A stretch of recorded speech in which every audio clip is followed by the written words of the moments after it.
The following is a paid political announcement. Lifelong Democrat Diana Florence served for 25 years as a Manhattan prosecutor under DA Robert Morgenthau. She put criminals away, stood up for victims, and protected our streets. Now, Diana is challenging failed Manhattan DA Alvin Bragg as an independent because it's time for a DA who fights for our families, not criminals. That's why Diana has won the support of organized labor like the steam fitters, plumbers, and ironworkers, everyday New Yorkers who want a DA they can trust. Manhattan needs a DA who will do the job, prosecute crime. That's Diana Florence. Under Alvin Bragg, crime is up and prosecutions are down. Bragg doesn't prosecute crime. He plays partisan politics. Bragg failed to protect women and failed to protect workers. As a prosecutor, Diana Florence won groundbreaking convictions, fighting against corruption, domestic violence, wage left, and daily working conditions. She's always been a partner of unions, community groups, and to cops like us. For Manhattan District Attorney, vote for Diana Florence. Diana4DA.com. Paid for by Diana for Manhattan DA.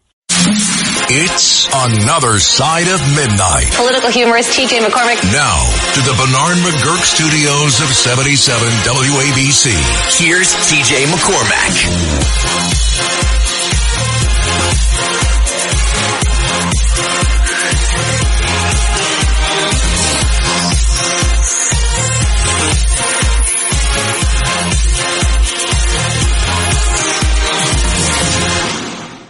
Good morning, gang. Hello there, it's me. On Another Side of Midnight, it's TJ McCormick. It's 7 minutes past the hour here on 77 WABC here in New York City, these studios, and all around the entire United States on Red Apple Audio Networks. And good stuff. Yeah, we just made it a whole month. An entire month. Since Charlie Kirk, no violence, a whole month, no burning, no looting, no smashing and grabbing, just prayers, just respectful memories, and, there's been vitriol. There's been ugliness, and it's all come from the usual suspects. It's come from Ilhan Omar, and it's come from Rashida Tlaib, and it's come from Jimmy Kimmel, and it's come from, all of the usuals. But anyway, so there you go. We just, yesterday, Friday was the 10th. And that marked 1 month since Charlie Kirk. So, we made it another month, or the first month, since God rest his soul. Anyway, so there we go. 1-800-848-9222. 1-800-848-9222. That's the number. And we are watching right now in real time a feed here in the Bernard McGurk studios in Midtown Manhattan, watching a live feed from Israel, because at noon today, that is when supposedly that is when, if everything keeps going according to plan, or the plan, that's when we're going to see the beginning of the transfer of the hostages. And it's absolutely backbreaking and mind-numbing that we are exchanging in some cases, the remains of good people, those that have survived this trauma. We're exchanging those lives for the absolute vile, wretched, terrorist, criminal scum who will be returned to the bad guys. You do what you got to do. You got to get these good people back. But, it's just, it is what it is. It's the deal, and we got to get them back. That's been our refrain. The good people, the decent people, the non-savages involved in all this. And amongst the savages, I do include probable future mayor of New York City, Zohran Mamdani, hey, look, this guy, he talks about globalizing the Intifada, and he's, what, man? Woof. What a gangbuster couple of weeks for this guy. I mean, Zoran Mamdani talks about globalizing the Intifada. It's what he loves to chant and say and cuddle up with at night, that whole notion of globalizing the Intifada. Well, you know what? I mean, last week, he got his little anti-Semitic wish, didn't he, when those two people were murdered outside a shul in Manchester, UK. Globalizing the Intifada as we speak. Anyway, so keeping an eye on Israel in real time right here. And watching and hoping and the camera the feed that I'm watching right now here at Red Apple Audio is yes, it's Hostage Square in Tel Aviv. So any events going on, anything starts to move or shift, we'll let you know in real time. A little bit later this morning, by the way, going to be having a great conversation with Charlie Sheen. Charlie Sheen's going to join us a little bit later this morning, talking about his new book, The Book of Sheen, as well as his new docu-series, which is AKA Charlie Sheen. And we also talk a little bit of recovery if it's first time joining Another Side of Midnight here on the weekend overnights, the weekend mornings. In the 4 a.m. hour, we talk a little bit of 4 a.m. Eastern hour. Our third hour, we talk about recovery, talk about addiction, and recovery, whether it's yourself, whether it's a loved one, whether it's something that you know about, it's something that you have experience with, if it's something that you think you might need some experience with. We talk about that in our third hour, on a Saturday morning. And it's good stuff. And so we also cover some of that with Charlie Sheen. So that's why we're going to give you that interview in our third hour this morning. So looking forward to talking to Charlie Sheen. And also I had a very, very, very, very, very famous encounter. I had an encounter with a very, very famous person on Thursday evening. And once again, verbally, I was all thumbs. I'll get on here and I'll talk to thousands, hundreds, thousands, millions and billions of strangers. I was a stand-up, again, if it's your first time listening to Another Side, I was a stand-up comic, I was a comedy actor, I was a comedy writer for decades and Los Angeles, Vegas, around the world, all that stuff. Talked to strangers my entire life. I have spoken to strangers my entire life. I have conducted an audience, live audiences of thousands, like a maestro. Like a maestro, I have conducted human audiences. You put me one-on-one with somebody that I am like gaga about, and I fall apart. I cannot do it. I'll talk to a room full of strangers. You put me one-on-one with anybody and again, look, I'm not talking anybody famous. I'm talking somebody that means a lot to me. Somebody that I'm incredibly impressed with. Somebody that made a difference in my life. I'll give you an example. Steve Martin. Steve Martin was and is my ultimate idol. My ultimate on so many levels. And Steve, I mean, I saw him he quit touring. He quit doing stand-up in like 1979, 81, something like that. I saw him live in the white suit, arrow through the head. I saw Steve Martin live in person for my 11th birthday. Okay. I mean, I to this day sit there and without even blinking an eye, I will lip sync any Steve Martin bit, any Steve Martin album beginning to end. I can lip sync it without batting an eye, without missing a syllable or a breath or a comma. The entire thing. Both sides of the disc I can do. What did he do? 3 or 4 comedy albums? I know them all. And pretty much all of The Jerk. Anyway, I met Steve. I was living in Los Angeles. I met him at an event, and it is such a tragedy how I handled it, what came out of my mouth, the look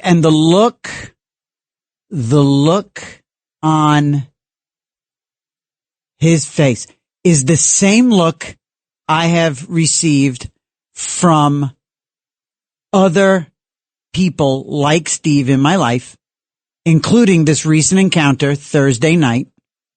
And I'll tell you a little bit later who that was, and the look was the same. It didn't occur to me until right this very moment that there has always been, it's not in my mind. It's not me saying, oh, that didn't go well, but it went fine. It wasn't like if you were a fly on the wall that you could tell me, oh, TJ, no, you were great. No, you were fine. No, Steve laughed. He got your little joke.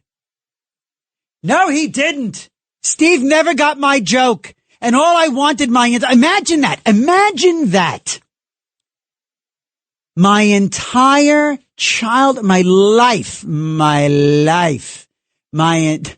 my entire conscious existence, from my discovery of comedy through, what was I when I met Steve?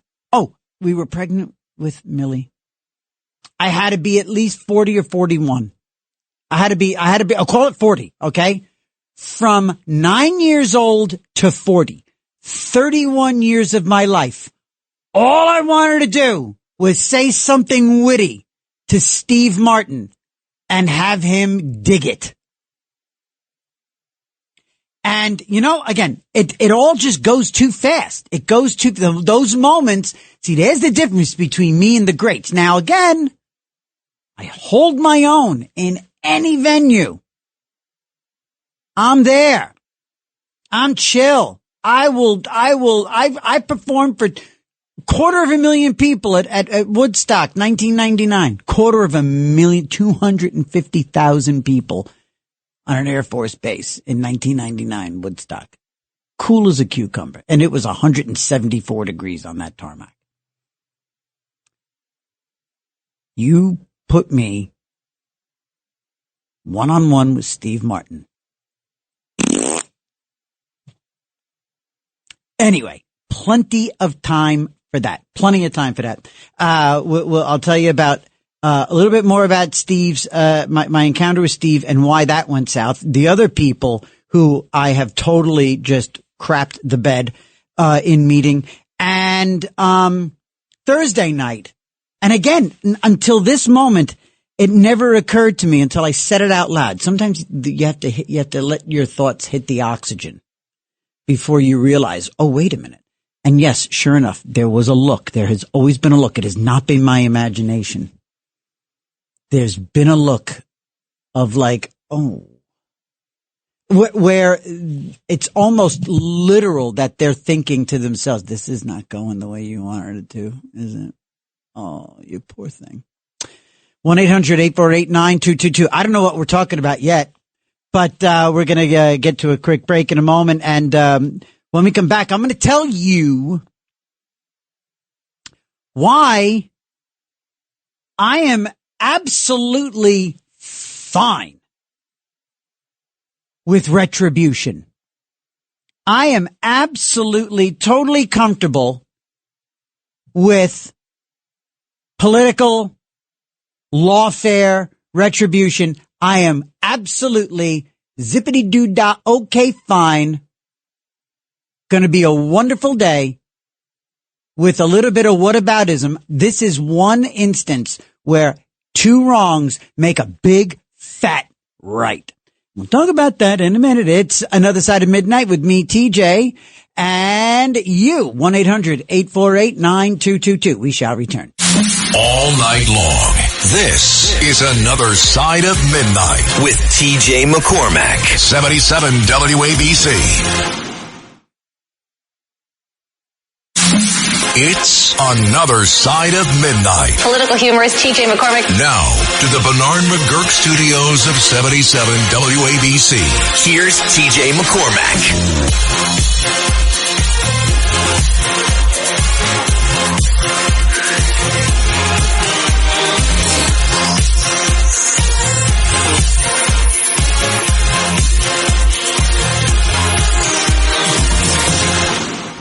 My dad takes me to the Westchester Premier Theater in Westchester, New York.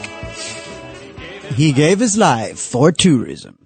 And I'm sitting there and he comes out and he wasn't wearing a white suit. He was wearing a dusty pink suit. So it was a little different. I remember he comes out of no white, but a three-piece pink suit, black tie, arrow through the head, the bunny ears, all the stuff. He does everything. And as is true today, I don't think I laughed once. I think I know I sat there as my great 8th grade teacher, Clark Posha, would say, in mute astonishment. I sat there in mute astonishment, not believing I was in the same room, breathing the same air as my idol, Steve Martin. And he comes out and he does all that. And I'm frozen and staring and absorbing every single nanosecond that I was in the room with Steve Martin. And he finished and he said goodnight. And he hadn't done King Tut. The whole time I'm waiting for King Tut. Didn't do King Tut.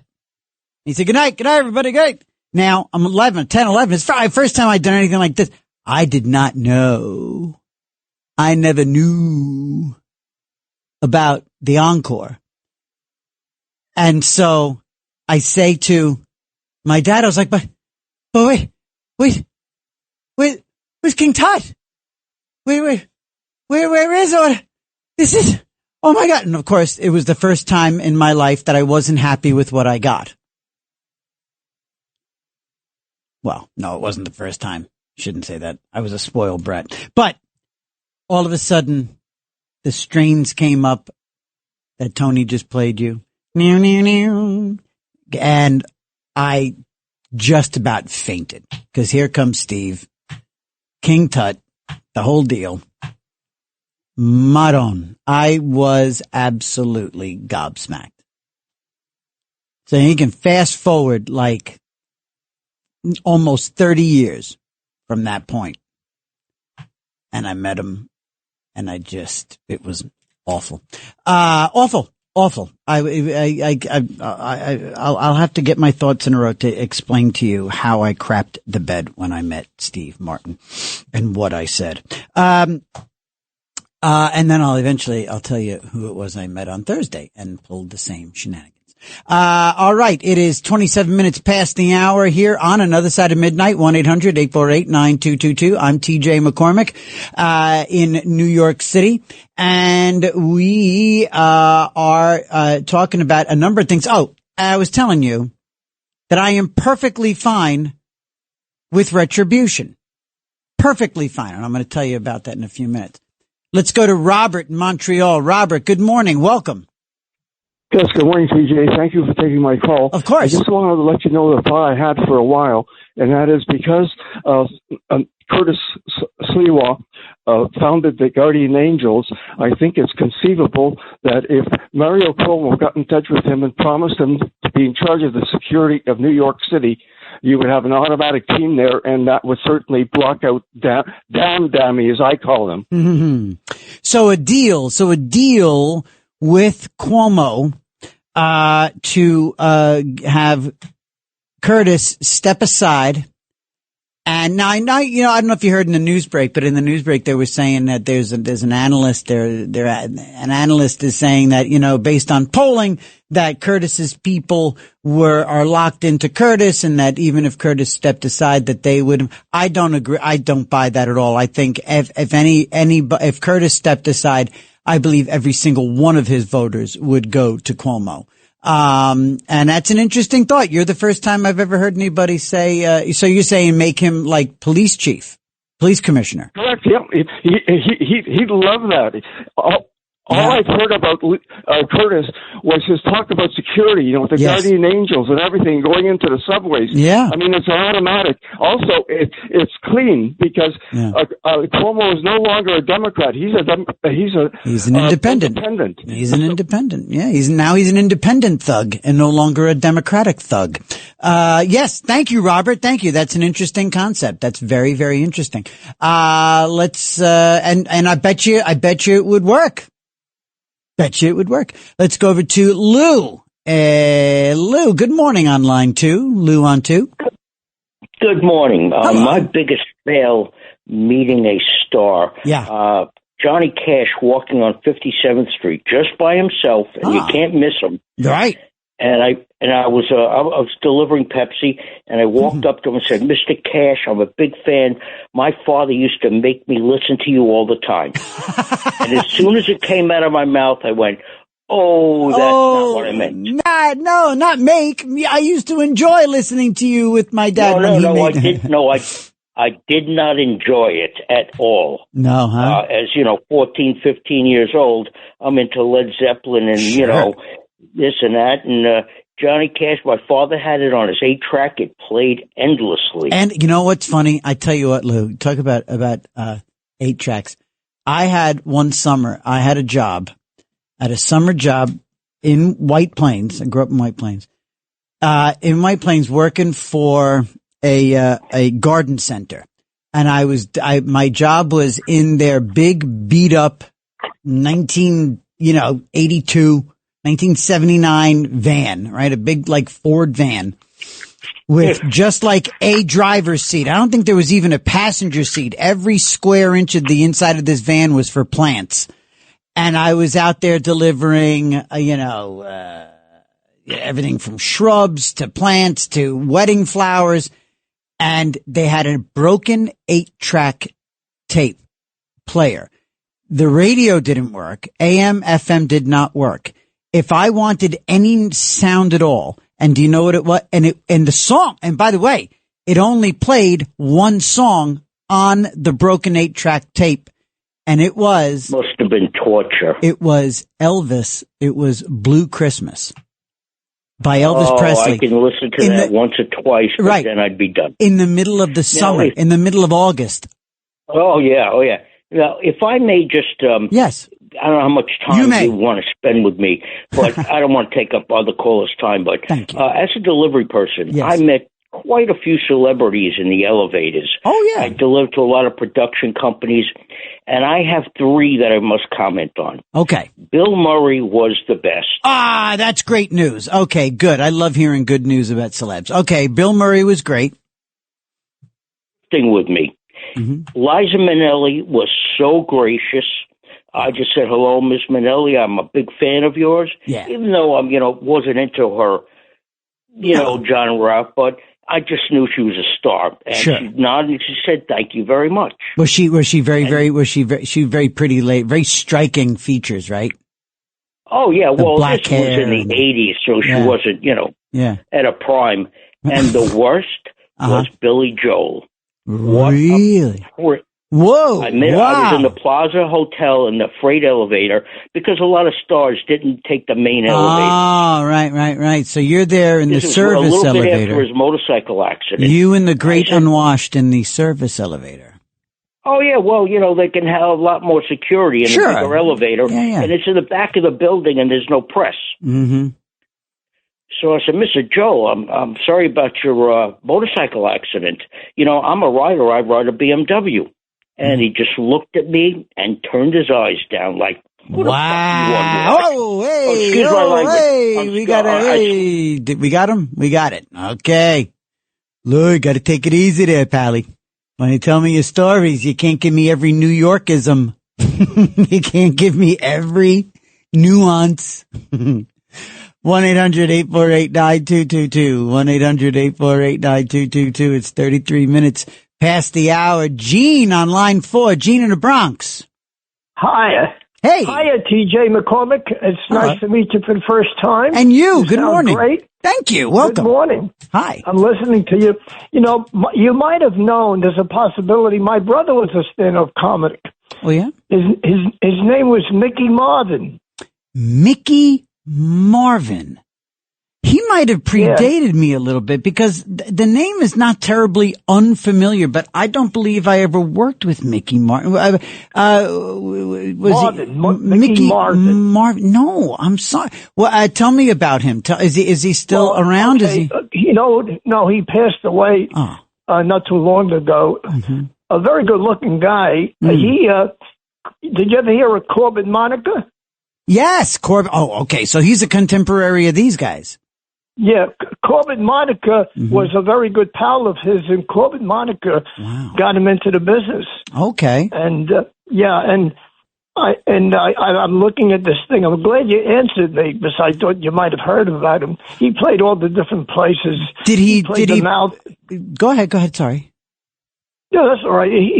He played all the different places. He played Las Vegas. He played the Catskill Mountains, the Waldorf Astoria. Oh, wow. Mount Airy Lodge? You were going to say Mount. Did he play Mount Airy Lodge? I don't know. Did he play the Catskills? He played the Catskills, yeah. I'm looking at some of his pictures right now. He died about 10 years ago. Oh. His wife came down with cancer, unfortunately. Oh, I'm sorry. He got sick over it. Yeah, he got sick over it. And 1 year later, he passed away. I was shocked. Oh, I see your brother right here, Mickey Marvin. And he had a record album called My Favorite Jokes. Right. Oh, wow. Yeah, he's been around. He did very, very well. You know, he just had that charisma. Oh, look at this. He played a place called Bill's Castle with Jennifer Wells and Sheba. And, oh boy, that looks like you see, I wish I was a contemporary of Mickey's. That would have been fun to have been a comic back in those days. Yeah, I'm looking at the same stuff that you're looking at. They probably mailed it. You've seen it on his sons had, his act was on, he had his act on the phone. Sure. I mean, you could watch the act, but I think his son took off the act and they put some other stuff on. But, I always remember him. I was so proud of him. He just came from nowhere. He only went to Gompers High School in the Bronx. That's all he graduated. No kidding. But he had that. Yeah, he used to be he was a salesman. And to sell he was selling piece goods, worked at 1407 Broadway in Manhattan. To sell something, you had to tell a joke. So he was better at telling the jokes than selling the product. I love that stuff. Gene, thank you for telling me about your brother. That's beautiful. And don't be a stranger. Make sure you call up anytime you want. Mickey Marvin, My Favorite Jokes. I'll have to see if there's a recording of Mickey Marvin out there. I would love to hear it. I love those guys. I love that entire era of comedy. That comedy is what it's all about, baby. Boy, I don't know if anybody's watching, but we've got, I tell you, I mean, who's going to sleep later today with the hostage exchange and stuff like that? Who can sleep? I'm going to be a wreck tomorrow morning. I'm going to be up all day watching this stuff. I know it. I know I'm going to be.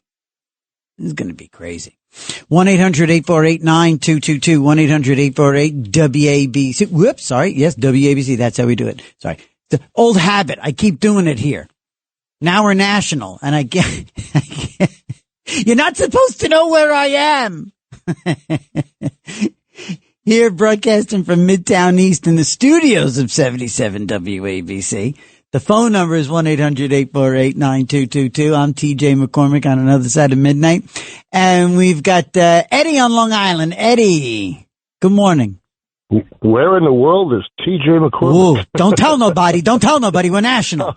Well, Well, John Catsimatidis, I keep it under the radar. Hey. So, TJ, I got a little Steve Martin for you. Oh, good. I found my arrow through the head. I was over at my parents' house today. You're This kidding. is like Kismet.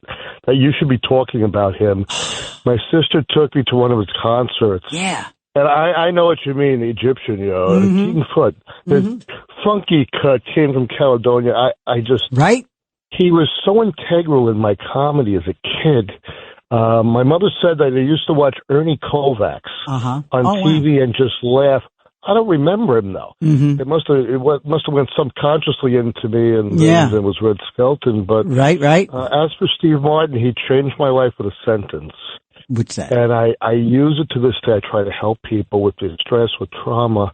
He said, comedy is tragedy plus time. And I'll add, the closer that you can get to making comedy out of that tragedy. I mean, things happen to me every day. I need a sitcom. Yeah. And I laugh at what happens, and the people look at, how would you laugh at that? I go, believe me, it's funny that this should happen to me. And I'll tell you about two famous people I met. One, Joe Piscopo, and one of the nicest guys. So I became and one of the with, greats here at WABC in New York. Absolutely, I'm his Babylon Eddie on Sundays with Sinatra. I just went to see Hoboken Marion in Jersey. Oh, nice! She is a wonderful lady. And then I'm going to a place, Lobster Inn on Long Island, with my girlfriend at the time, Camille. Nice. You know, and we sit down. And I said, "Is that Kelsey Grammer over there?" She goes, "I have to go to Laser. I'll check it out." She goes, "No, it doesn't sound like him or look like him." He's sitting with a blonde girl whose wife's name was Camille also. Oh, yeah. And then I had to go wash my hands, and I come back and I go, "It sounds like him and it looked like him. That was Kelsey."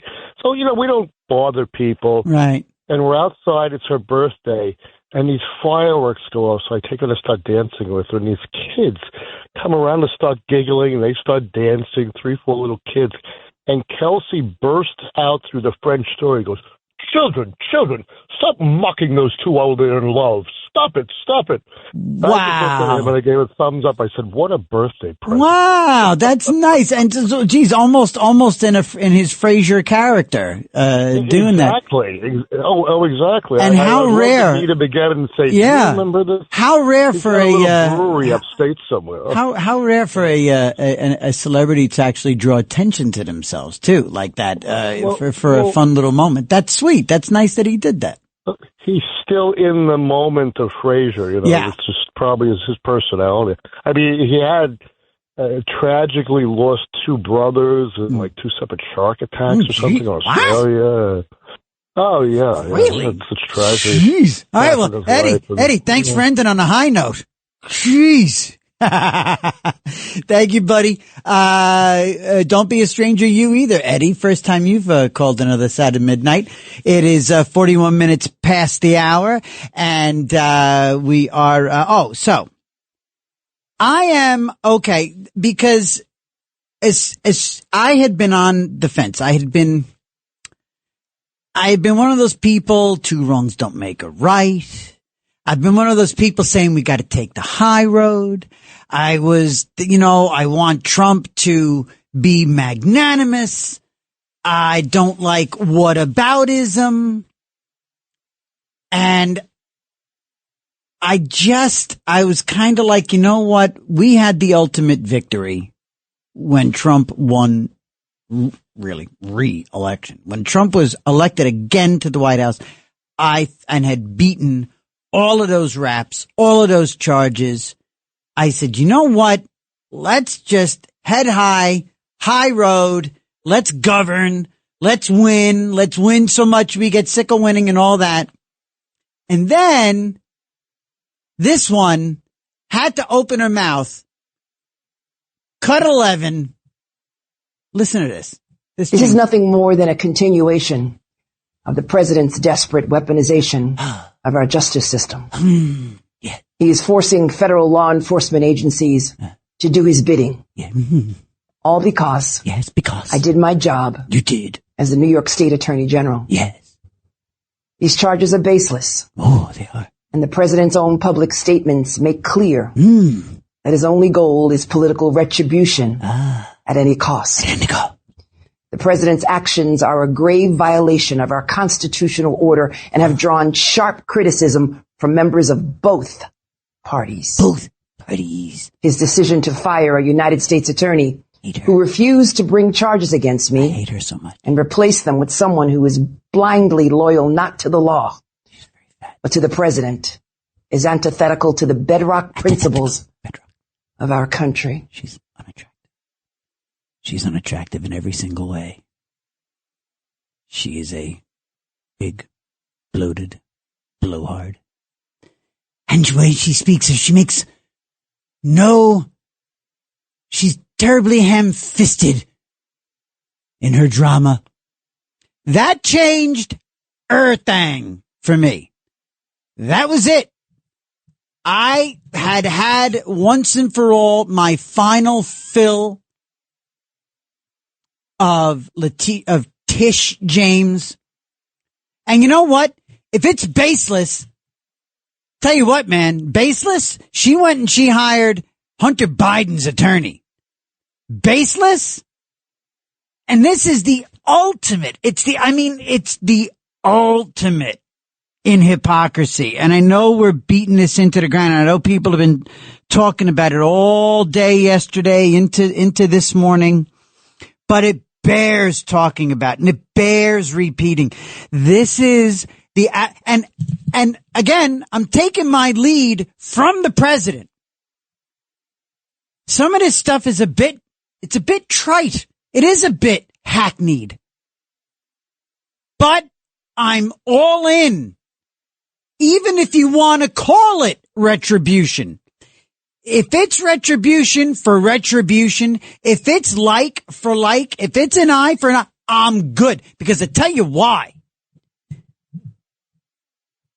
She likely, based on just what this dummy is looking at, me, my dopey eyes, she did it. All of this stuff about projection that we're all talking about for the last couple of years about the left and how they project and basically what is it they're up to? Just listen for what they're accusing you of doing. Here she comes after, and again, you can indict a ham sandwich, and I know that goes both ways. Okay, you can indict a ham sandwich. They were able to indict Trump here in this district. They indicted him here and in Atlanta, places that went Biden, that went Biden in huge numbers. So certainly not.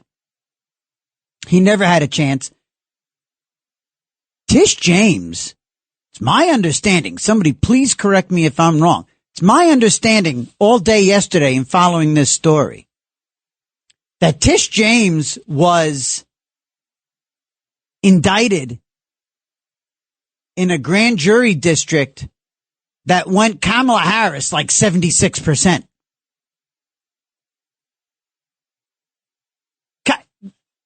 Tish James was indicted by a Tish James crowd.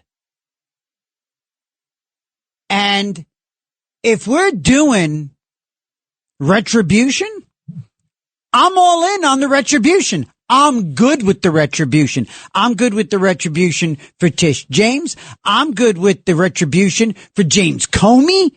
I'm really good with the retribution for James Comey. I'm good with the retribution for Smith. The hell's his first name? Ken Smith, Dave Smith, Mike Smith, Goldsmith, Silversmith. Whatever the hell the prosecutor, the special prosecutor in the documents case, the bearded dude. I'm all for the retribution. Now, I don't know if that and again, I don't know if that makes me as bad as the other side. I don't know if that makes me short-sighted or tacky or, unbecoming or whatever. But, eventually there comes a point when you gotta jump off that high road, especially See, again, what did Trump do? What they accused him of doing was, inflating the value of some of his portfolio, which, has a house.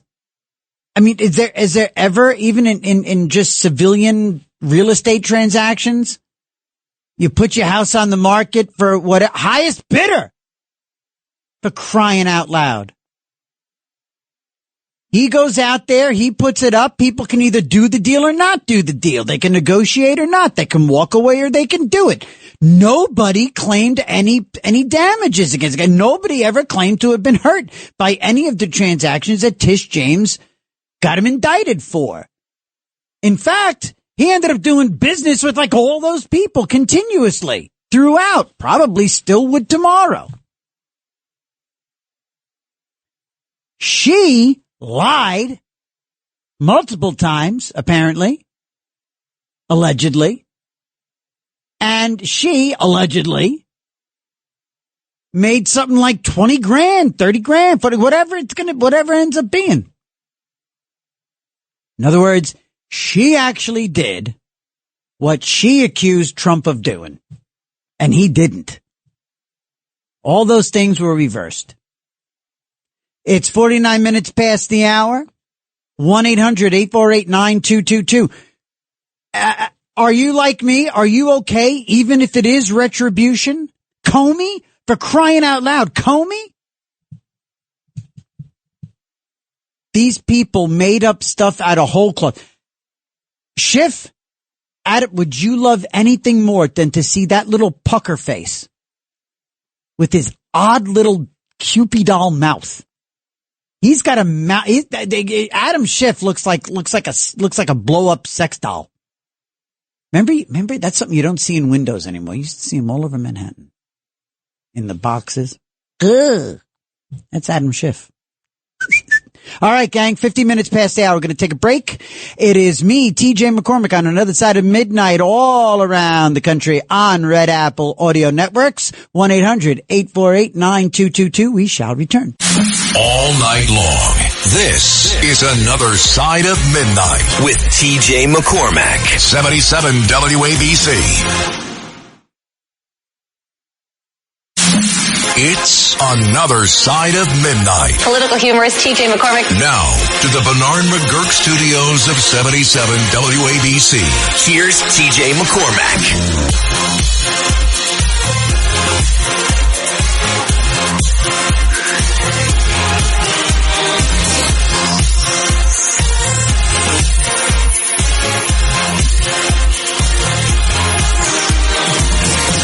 Good morning, gang. That is classic. There you go. If you haven't tuned into Another Side of Midnight, that is exactly what we like to do coming out of our breaks, with some real fun, upbeat, wake up, kick you in the butt, pull you out from under the sheets, stop you in your tracks and start you dancing. That's what we do in the bumper music. Thank you, Tony. Very, very grateful for that. It's 55 minutes past the hour here on Another Side of Midnight with me, TJ. Good morning and welcome to the show. We're talking comedy, we're talking celebrity encounters, we're talking Tish James, and she says it's retribution for he's coming after me for what I have done nothing wrong. The integrity of my office. Shut up! I think the whole wide world can see and saw and knew that you were full of it. And, yeah, man, I'm good with retribution. I think, it sounds tacky. And if it is what it is, as long as it's, look, I don't want any trumped up charges. No pun intended. I don't want any chicanery. I want see, and here's the thing. What is the Justice Department to do? Not go after you if you lied on your mortgage papers? I'm screwed with my mortgage rates. I was licking a lot of financial wounds when I got into my current domicile, and I'm paying through the nose. I have not been able to afford to refi. My housing ladder, the housing ladder I'm on, you know the kind of housing ladder I am on? Tish James and anybody else who might give a damn. The housing ladder that I'm on is one of those, that rope ladder that kind of goes diagonal at a carnival and you try to climb it to ring the bell and get a fuzzy prize. Then it just loops and spins and shakes and it wobbles and you hold on for dear life. That's my housing ladder. I am one of the unluckiest people on the planet when it comes to real estate, investments, do the opposite. See what TJ does, run the other way. You'll be fine. You'll make a flippin' fortune. I am the antithesis of the American dream when it comes to that sort of thing. Very blessed, own a home, paying for it, mortgage, got it. Not what I want. Anyway, so when Tish James comes along and lies on her stuff so that she can get, and we've got it. There's one. If you live in Westchester, there's a Westchester legislator who has been accused of some dealings. And so there's a lot of people out there in positions of power. So who have played fast and loose with the rules. And if Tish James did what she's accused of doing, I want her to pay for it. And if the impetus for shining a light on her dealings is retribution, absolutely. Sign me up. I'm all in. So let me know if you're all in too. Do we need to keep taking a high road? When we come back, we'll talk to Dr. Anthony. We'll talk to Joaquin. Pamela's there. And Larry in Tampa. All when we come back. It's Another Side of Midnight with me, TJ McCormick. And 4 a.m., Charlie Sheen. It's Another Side of Midnight. 77 WABC. This is Another Side of Midnight with TJ McCormack. Now to the Bernard McGurk studios of 77 WABC. Here's TJ McCormack.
Good morning, gang. Good morning, good morning, good morning. Welcome to Another Side of Midnight with TJ McCormick. And it is 7 minutes past the hour all around the globe. And speaking of around the globe, we're watching for any developments. We've got a live feed here into Israel. Here in the Bernard McGurk studios in Midtown Manhattan, and keeping an eye on any sort of early movement as we wait for the hostages to be released. It is 10:07 a.m. in Israel. And they're 7 hours ahead of us, so it's 10:07 over there. And the word is that the hostages, all of that movement is supposed to happen at noon, Israel time. So we shall see. Anything that I see, I will, absolutely deliver unto you. So we're, all prayers cooking and, prayers are up for the safe transfer of the remaining living hostages, and unfortunately the remains of those who were murdered in captivity. 1-800-848-9222. Good morning, good morning. And we're talking about we kind of transitioned into retribution. Tish James, what's there's a cut right after that last one. Is there a cut 12 there, Tony? Okay. This is what, it's this attitude that today, as late as today, turned me on the whole concept of retribution. This is the time for leaders on both sides of the aisle to speak out against this blatant perversion of our system of justice. I stand strongly behind my office's litigation against the Trump Organization. We conducted a 2-year investigation based on the facts and evidence, not politics. Judges have upheld the trial court's finding that Donald Trump, his company, and his 2 sons are liable for fraud. I'm a proud woman of faith, and I know that faith and fear cannot share the same space. And so today, I'm not fearful. Oh, you're disgusting is what you are. I'm fearless. Yeah, you're disgusting. And as my faith teaches me, no weapon formed against me shall prosper. We will fight these baseless charges aggressively. And my office will continue to fiercely protect New Yorkers and their rights. Yes. And I will continue to do my job. You'll do your job. Prosper. Don't you just love to hear the verse? Don't you just love to hear that roll off of her corrupt lips? Prosper. Tish James. Ugh. To hear chapter and verse roll off of her tongue. Yeah, man. Please. Tish James. Yep. Absolutely. It's that pontificating. It's that smug arrogance. It's that hypocrisy that just, man, again, months ago, as we rolled into the inauguration, I was like, bygones, head down, let's roll, let's win, let's legislate and not litigate. Let's legislate and not litigate. Let's just do that. Let's just do our thing. Let's MAGA ourselves into the rest of the 21st century. Let's set the table for J.D. Vance. Hand it off to the next generation of conservatives. And you know what? I've come full circle. Go get Comey. Go get Tish. Go get, again, Smith, is that his name? I didn't take the top of the hour break to go and Google it. But, I should have, I'm sorry. But that's it, man. Just take her down to Chinatown. And that's it. And again, I don't want to see, we are still being better than the other side. By the way, we're still taking the high road. And we're going to talk to Joaquin about the high road in a moment. We're still taking the high road. We're still ethically and morally far superior because these people actually did something wrong. These people allegedly lied on her mortgage documents. Trump didn't do anything wrong. The judgments against Trump were thrown out. He's not cutting any checks. That stuff was set aside. They dropped all the charges about the documents down in Florida after they broke into and swarmed and mobbed Mar-a-Lago and went into Melania's unmentionables drawers. Can you believe they did what they did to Peter Navarro, what they did to WABC's own Roger Stone, what they did to people? All those people who got preliminary pardons, the few that didn't, I'm glad we're going after them. I'm glad. And again, if it's retribution that shined a spotlight, in other words, could the Justice Department have just kept going? I guess so. But if the Justice Department didn't just keep going because we want a little bit of retribution, I'm all in. 1-800-848-9222. 1-800-848-9222. It's 14 minutes past the hour, and let's get up to Dr. Anthony. Dr. Anthony, good morning. Good morning, TJ. How are you today? I'm well. I'm uppity. I'm up. Yeah, you are up. I hear it in your voice. Thank you. My wife, Melissa, hears it in your voice. Remember who's your biggest fan? That's me. Yes, and I'm grateful for that. Thank you. I remember Melissa said you're a good-looking guy, and she's laughing at me right now as I'm saying it. Hey, you know what? I'm going to just guess this. Is Melissa a brunette? Yes. Oh, I love brunette. I've never seen Melissa, but I tell her I return the compliment. She's a handsome lady. Actually, she's very, very attractive. I know she is. I can tell. Is. As my wife's a knockout. My wife's a bombshell. There you go. There you go. Two lucky men. We are overpaid, aren't we? Absolutely, in many ways. Yes. For her to put up with me, right? Yes, I'm very lucky. See, I sing that song, baby. I know the lyrics to that song. So tell me about Elvis. Elvis, 1969, I was a little boy. My parents said, we're going to take you on a big trip. We go to Las Vegas, the International Hotel. The hotel had just opened up 2 nights. We made the third evening show. Elvis at the time, 1969, did 2 shows. This show, and he did a later show more towards midnight. Right. We made this show. I'm a little kid. Yeah. I'm like 12 years old.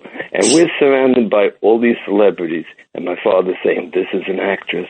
This is an actor. Blah, blah, blah. There's Sammy Davis Jr. I'm looking at these people. It means nothing to me. Right. I was just waiting for Elvis because I remember him, and I was a big fan, as a movie star, not as a singer per se. Now tell me, Dr. Anthony, I'm sorry to interrupt, but I'm sorry. You were staying at the International Hotel as well as going to the showroom?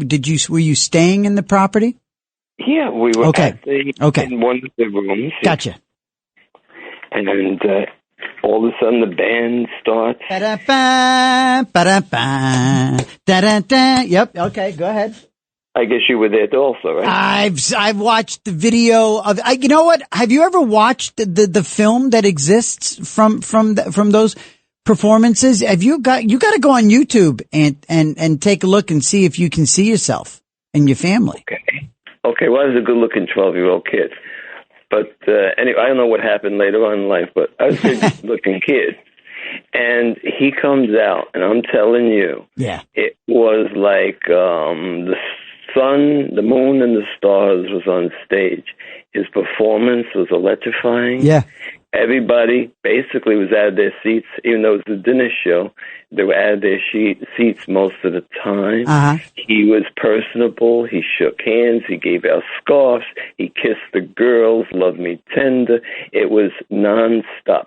The biggest thrill was at the end of the show, in his closing number, he walked around the stage, and then his bodyguards would allow people to go backstage if they had the taken care of his TCB. Oh, the TCB in a flash. Yeah. TCB with a lightning bolt. Uh-huh. Yeah. My dad was a cool dude. He had a nice chain around his neck, but it wasn't TCB. But the bodyguards were so inundated with the crowds that they let my father and me go backstage. Oh, my God. You actually met Elvis up close. Met Elvis, put his arm around me, whispered in my ear, and said, "You got a great dad, and take care of your dad the way I take care of my dad, okay?" Wow. And said, "You're in the greatest country in the world, do whatever you like." And then he walked on to the next person. Wow. Wow. That is, what did your dad do for a living? My dad used to work for the Catholic Church, St. Patrick's Church. He was a sexton in the church. No kidding. Yes. Huh. That's fascinating. Wow. So he worked for the Archdiocese. So that puts him with what? Archbishop Sheen? Was he with Bishop Sheen? Was he with, who did he work under? Spellman? It was, I wasn't the St. Patrick's Cathedral. It was St. Patrick's Church in Long Island City. Oh, look at me jumping to conclusions. Yeah, so it was the diocese church. So he devoted 30-some-odd years to St. Patrick's Church and St. Rita's Church. He was the sexton in both churches. In fact, he knew more about sacraments and vestments than the priest did. Wow. Boy, he could probably name most of what Elvis was wearing. Anthony, I got to move along. Thank you. Melissa, mwah, to you, Melissa. Sweet dreams, Melissa the brunette. All right, gang, got to take a break here. When we come back, Joaquin and Pamela and Larry and Alice. Alice, hello there. Good morning. All right, gang, we shall return. It's Another Side of Midnight with me, TJ McCormick, 1-800-848-9222. All night long. This is Another Side of Midnight with TJ McCormack. 77 WABC. It's Another Side of Midnight. Political humorist TJ McCormick. Now, to the Bernard McGurk studios of 77 WABC. Here's TJ McCormack.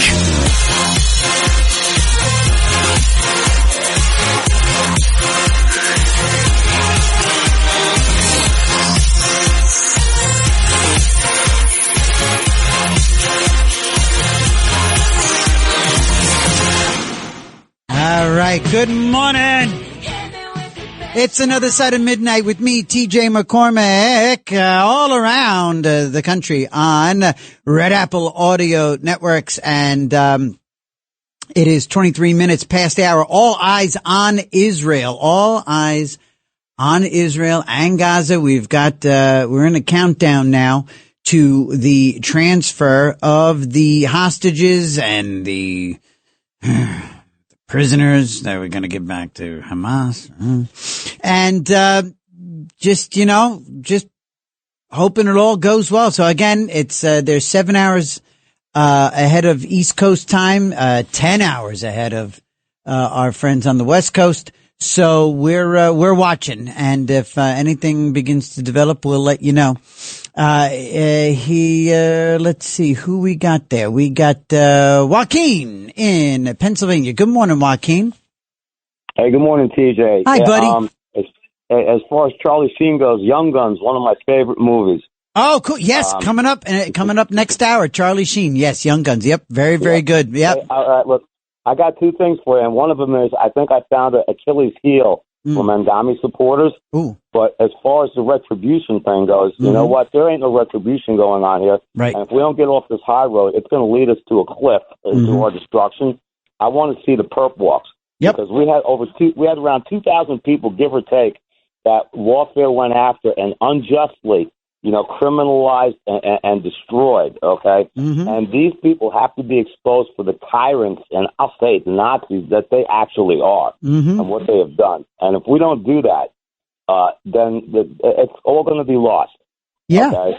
So... And are you including in that math, Joaquin? Because, as I sit here, as I'm listening to you, you just mentioned, I'm also now I'm including in my math, all of those conservative, I'm going back to like the Obama days. I'm going back to conservative organizations that were audited, conservatives that found themselves shadow banned on social media. I know I suddenly found myself, getting weird mail, for a couple of years there when I was actually working in government for a conservative Republican. I'm counting that towards my retribution as well. I'm going to tell you right now, if they ever take power again, I wouldn't be too surprised if we don't have black cars showing up in all kinds of people's driveways. Okay, so this is going to be a life or death thing that, this has to be exposed. But now I want to get down to Mamdani. Now, yes, I have a real problem. I think Cuomo does not have a chance at all. Nope. And I think there's a lot of Curtis supporters that would not vote for him. And I hate to see Cuomo be put on the pedestal of being a white knight savior. But here's the Achilles heel for Mamdani supporters. Okay. They're dedicated. You're not going to really pull them away from Mamdani except for one thing that I came across. Dogs. As it turns out, in Islam, dogs are considered unclean. As a matter of fact, black dogs are considered to be Satan. Black dogs, all black, like my Dookie and my late Clyde, okay, they're considered to be evil.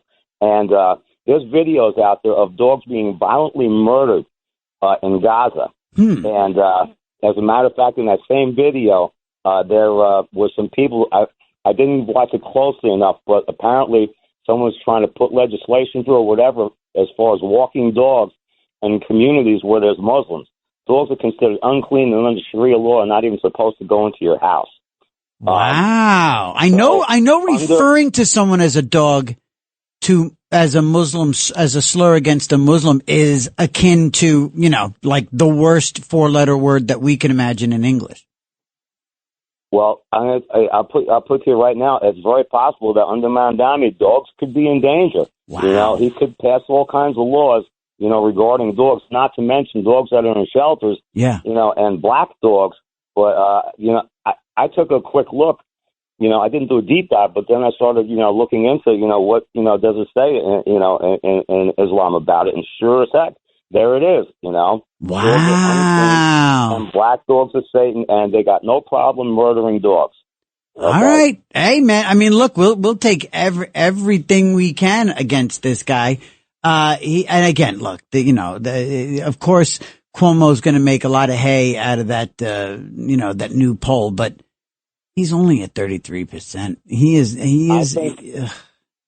I think at this debate, I think that between Curtis and between Mamdani, they're going to destroy Cuomo. I mean, if I was Mamdani, I'm sorry, man, I would just, I just don't see how Cuomo can possibly win. And quite frankly, if anybody should drop out, he should drop out for the good of the city and support Curtis. Yes, okay? It should be the other way around. Curtis could absolutely come from out of nowhere and blow Mamdani's doors off if Cuomo was to assign his voters to Curtis. And I think that some of these polls, they could very well be skewed, in favor of Cuomo versus Curtis. Of course they are. Cuomo or Mamdani, it's a win-win for the Democrats either way, because you're getting a hardcore leftist no matter which one you get. It just so happens that Mamdani is just a skosh more to the left, and he's got the Islam issue. Yeah, exactly. Thank you, Joaquin. Thank you, buddy. Always doing those deep dives. He comes up with this stuff. Interesting, fascinating. And Pamela. Love seeing Pamela on the board. Good morning, Pamela. Line 3. Good morning. How are you? Good morning. Hi.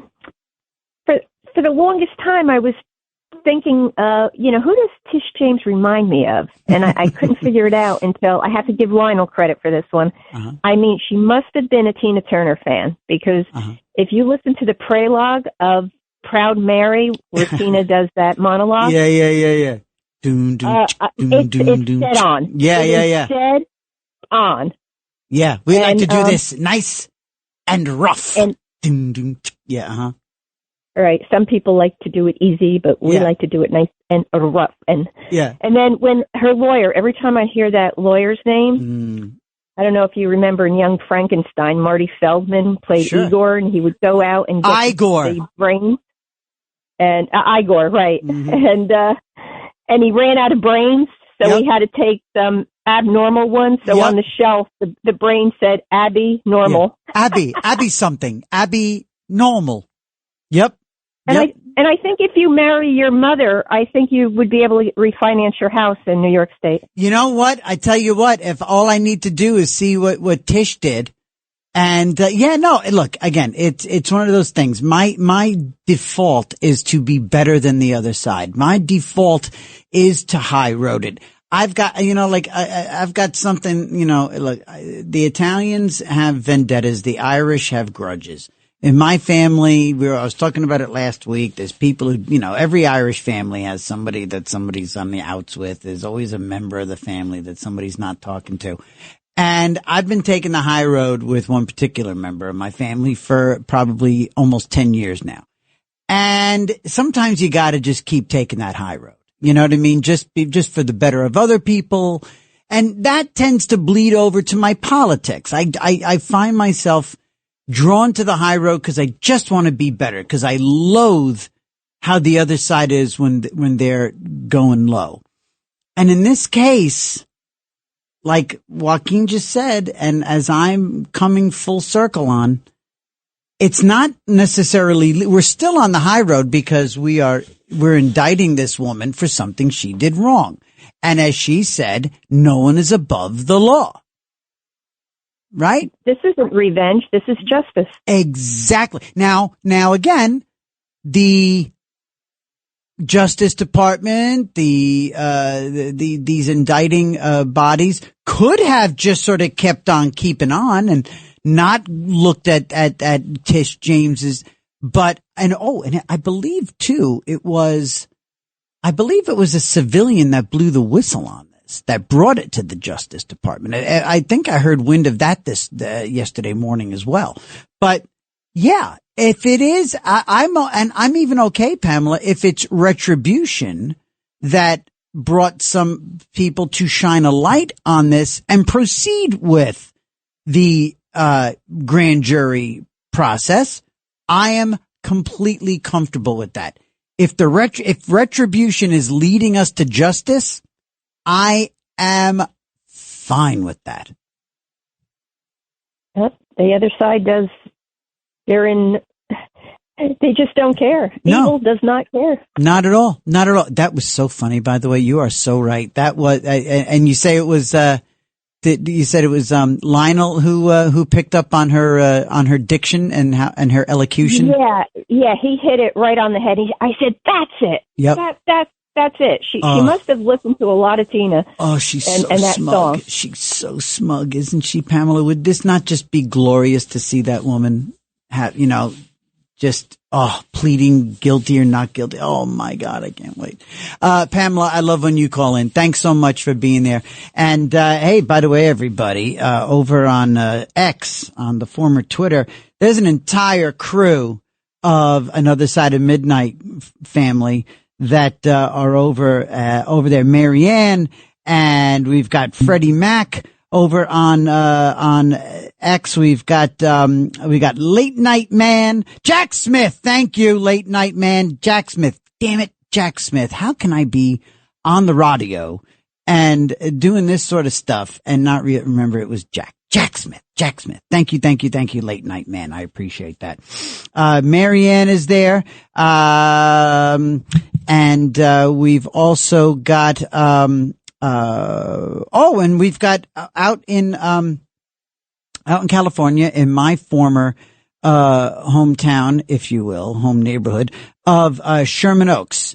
We've also got our good friend Maureen is out in Sherman Oaks and listening. So thank you for being there. It means the world that you are there, Maureen in Sherman Oaks. So thanks to everybody listening over there on @TJ McCormick, @TJ McCormick at X, and on Instagram and Facebook @TJ McCormick, all of that. You can find me there, and make sure you chime in as you listen to Another Side of Midnight. And there you go. Let's speak with Larry in Tampa. Larry, we are all over the country. Good morning, Larry. Good morning, TJ. If I heard right, yes, Letitia James intends to get the state of New York to pay for her legal defense. Yep. On the basis of the fact that of her claim, on the basis of her claim that she was, when she got into trouble, she was working for the state. However, this does not arise out of the matter where she brought her claim, her false claim against Trump. She got into trouble in the matter in Virginia, unrelated to her job as New York Attorney General. Right. And she should not be entitled to any funds to be paid by the state bursar for her legal defense. No. Only upon acquittal, but this is unrelated totally. Totally. And yeah. I would really like to see the executive law that she brought against Trump to be brought against her and Judge Engoron. That would be a nice that creep. That creep. That skeleton. And I tell you what, too. Again, Larry. As I heard yesterday throughout the news cycle, I believe that district in Virginia, and it's not so far fetched considering how Virginia can go in certain segments. But it's my understanding that where they brought these charges and where she was indicted, that district went for Kamala Harris by like 76%. So this was not a stretch. This was not like, a Trump, minion rammed it through. This is more than indicting a ham sandwich. This is bad.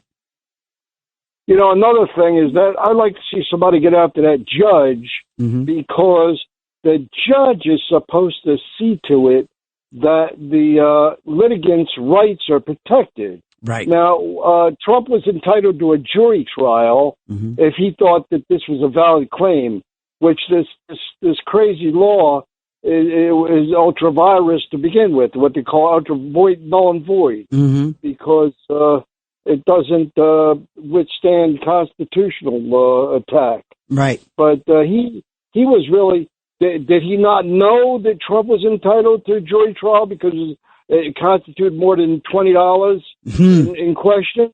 Or did he deny Trump purposefully his jury trial right? Larry, if he were a legitimate judge. Dude, we all sat back, we all watched it, and I tell you what, I was in awe every time Trump just put his head down and just put one foot in front of the other, and he showed up, and he sat down, and he put up with all this stuff, and he was cool. He was cool as a cucumber, man. And you know what? Here I was nervous. I didn't want my guy to lose. I didn't want my guy to be abused like this. But you know what? He was a walking example of if you know you didn't do anything wrong, right? You know what I mean? Like if you know you're innocent, right? And that's ultimately, I guess that's what I was thinking at the time and hoping that was the case. Strength. Yeah. Yeah. Bring it on, right? I mean, that's inspiring. I tell you what, that is definitely inspiring. And I people who say bring it on, I'm not so quick to say that very often. Very often I second guess myself and I'm not so quick to be so brave and bold. I have my moments, but I need to be more. I need to be more open to following the lead of people like Trump and others. TJ, I want to know, where in the hell are all the honest lawyers and judges in New York?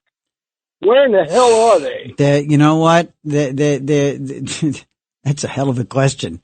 That's a very good damn question there, Larry. I think the bar should be disbanded. I know. They should get the FTC to take away their charter. Frustrating, right? Larry, thank you so much for calling in. I appreciate it. Don't be a stranger as we move forward with another side of midnight all around the country. It is 40 minutes past the hour. Let's talk to Alice in Woodside. Alice, good morning. Oh, good morning. I love it. I wanted to see Tish James' mugshot. Yes. Yep. Yeah, I forgot all about the mugshots. I totally forgot about that joyful stuff that we're going to get to enjoy. Oh my goodness gracious. Was there a Comey? He answered his charges the other day. Was there a Comey mugshot? Did I miss it? I don't know, but I would love, oh God, I would have loved to have seen him literally in handcuffs. Oh. And the same with Tish James, and I'd love to put that mugshot on a T-shirt. Yeah, on a T-shirt and a dartboard. Yeah, it would be great in bars for dartboards. oh, yes. Yeah, and by the way, you were talking about her tone of voice, yes. Mark. She's very, very self-righteous. Mm-hmm. Yeah. Very self-righteous, and I have to wonder, because if you think about it, she is a terrible state attorney general. How did she graduate law school? Pompously is how she graduated. Yeah, you know what? She really, look, I mean, when it's, this is another example, and I'm not going to say DEI. I'm not going to say that. That's too easy, and people will say that it's tinged with racism. But when you have what this is a product of one-party rule. It's a product of a ridiculous upside-down system where we have a massive glut of Democrats and liberals and leftists. Listen, the same machine that gave us Tish James, gave us AOC, is about to give us Zohran Mamdani. It's that same machine. It's the machine that gives us the dimmest bulb in all the governors in America. The dimmest bulb is in Albany. That is, Kathy Hochul is easily the dimmest, dopiest, just least intelligent. She's as dopey as she looks.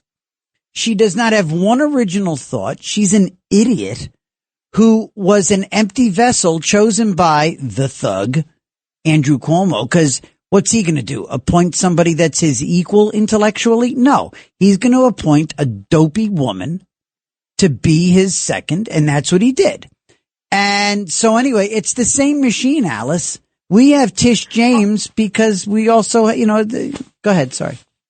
Yeah, does she seem like a particularly gifted litigator? No, I've never heard of her having any sort of body of work that was impressive, that made her the heir apparent, and, she was the strongest person on the Democrats' bench. No, she was some, big mouth, loud mouth. She's a hack.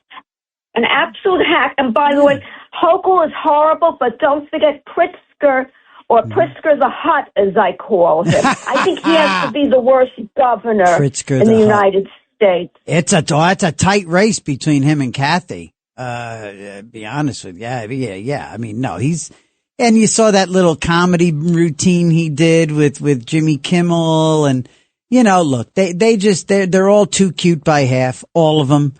And, but again, it happens in these states that are not purple, that are deep blue, that'll never, ever, ever elect a Republican again.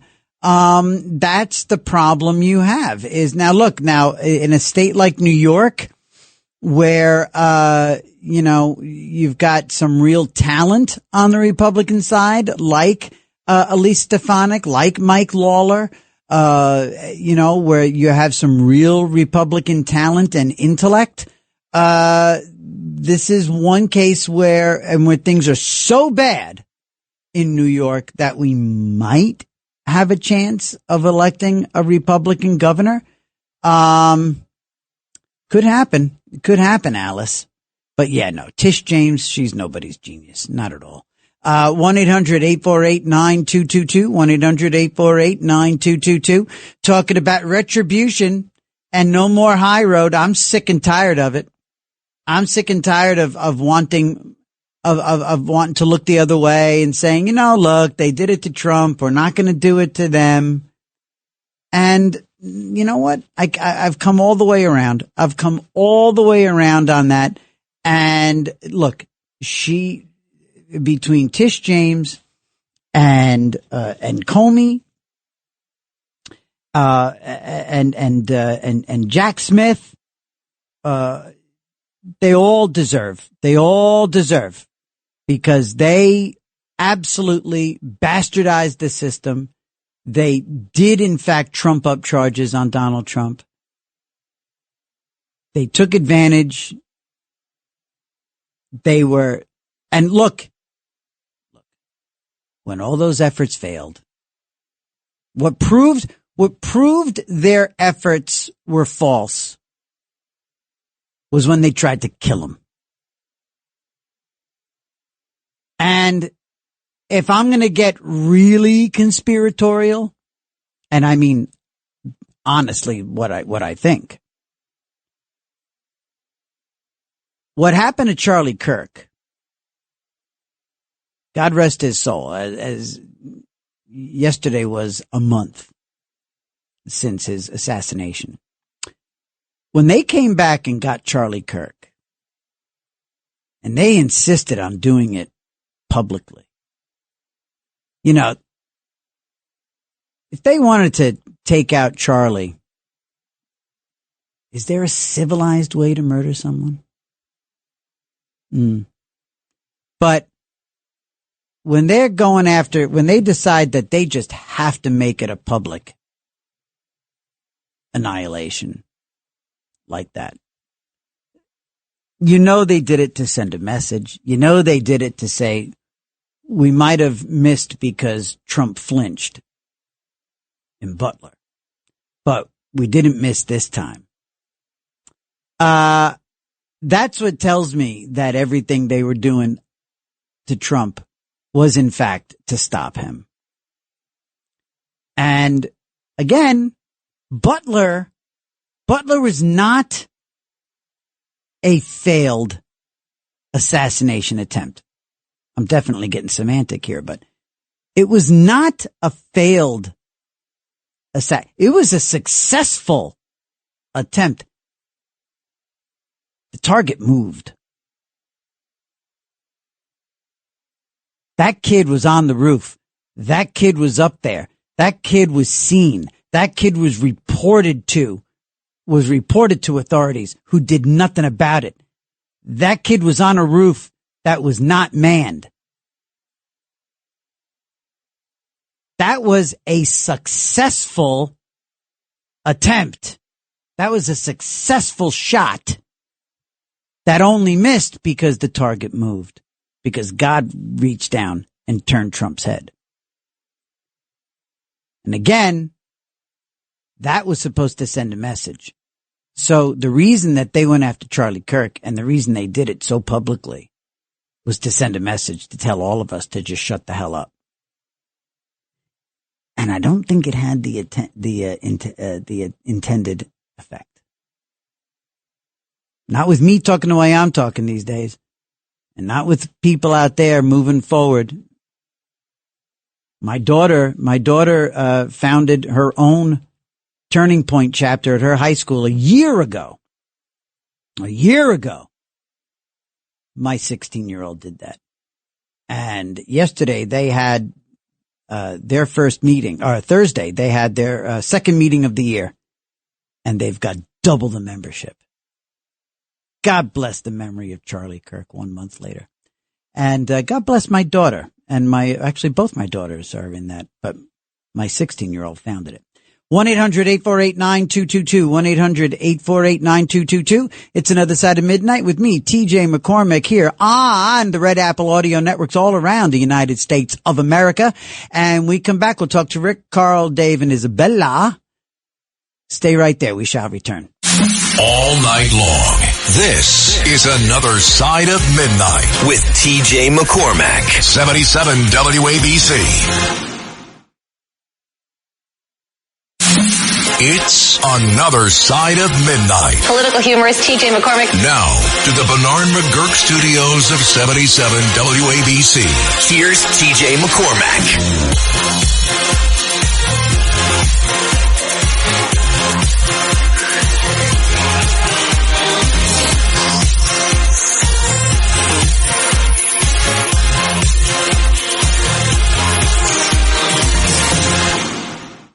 Another Side of Midnight with TJ McCormick. All around the country. All around the country. All around the country. Yes. All right. Let's pop over to let's get to Rick in Jersey. Rick. Good morning. Yeah, good morning. Hi. TJ. Hi. I'm calling when you were talking about meeting. Yes. Celebrities pass and fail. Yes. Uh-huh. Okay. I got a couple of them. Just let me get through them. All right. Mm-hmm. Don't hang up on me. Mm-hmm. I was a doorman on Broadway backstage, so I met them not only working with them, but famous people beget famous people. Mm-hmm. You know, everybody visits them. Family, I guess they meet them on Sunday at home for dinner, but friendly wise, they come and visit after the show. So you meet a lot of stars that are just not even in the show. Mm-hmm. But one of the main ones that was just an incredible human being. Some other caller was mentioning Kelsey Grammer. Uh-huh. Nice guy, right? I keep hearing that a lot. Conservative, Republican. Uh-huh. Yeah. More than just a nice guy. He got married during the thing of La Cage, and he had it done on stage. He got married on stage. Oh, that's right. He was in La Cage. Who co-starred with him in La Cage? Who co-starred? Well, first was I forget the guy's name. He won the Academy Award for it. I mean the Tony, and then it was Harvey. Harvey. Harvey, not Harvey. No, Harvey. Yeah, that one. Yeah, that one. This one. Oh God, is it so wrong? Yeah, exactly. Yeah. And he was a great guy. He was a great guy too. But Firestein, Harvey Firestein. There you go. Firestein. I don't know if I could listen. I don't think I could listen to that guy on stage. No. You get used to it. You get used to it. Okay. Yeah. All right, real quick. I got a lot of people, so give me the other two real fast. All right. Dustin Hoffman came back once before the show, and he was just the nicest regular guy. Oh, nice. And what I thought was nice is that he used to be a bartender on Broadway. That's how he started. Okay. He couldn't afford to see the shows, so And so he went to every one of the bartenders and sat down with them and talked to them, gave them a pep talk and all that. And it was like nobody ever pays attention to them, you know. Right. And I just thought that was so nice. Now the fails. Yeah, real fast. I don't want to. Go ahead, baby. All right. Sally Field, nice person, but just nothing. I don't like her at all. I used to think she was. I used to think she was so cute and so pretty and so. But the more I've heard her with her again, this is the price they pay when they get out there and they're all about their liberal politics and they just get to shove it in our faces. Go ahead. So she's a fail. Who else? Well, give me one more and I got a bolt. Well, I tried to talk to Sally about what it was. It must have been incredible to be like. Give me another fail. Give me another fail, and you can call back tomorrow night too. Jeff Daniels. Yes, he's a big fail. Thank you, Rick. Yes, he showed his colors. Ruined Dumb and Dumber for me once he started yapping his politics. Yuck. Let's go over to Isabella in Manhattan. Isabella. Hi, TJ. Hi. Hi. Because of the way President Trump was hounded, I want Letitia James thrown the book at her. Yes, a big, heavy book. I agree. Right? A big, heavy book. Want it right? Yeah. Yeah. Yeah, no, I know. A big cookbook with a hardbound, not a paperback. A big hardbound paper, a big like Lydia Bastianich cookbook with all the recipes. Now, I agree, Isabella. You know what? What goes around comes around. And if it's all accurate, that's it. Lock her up, throw away the key, right? Well, she won't get that. And look, I mean, look, I don't want to lock people up for if it's not a lock-upable offense, and it doesn't sound like this one is. But Isabella, you're right. I'm with you, love. I'm with you. Got to give it. Nobody's above the law.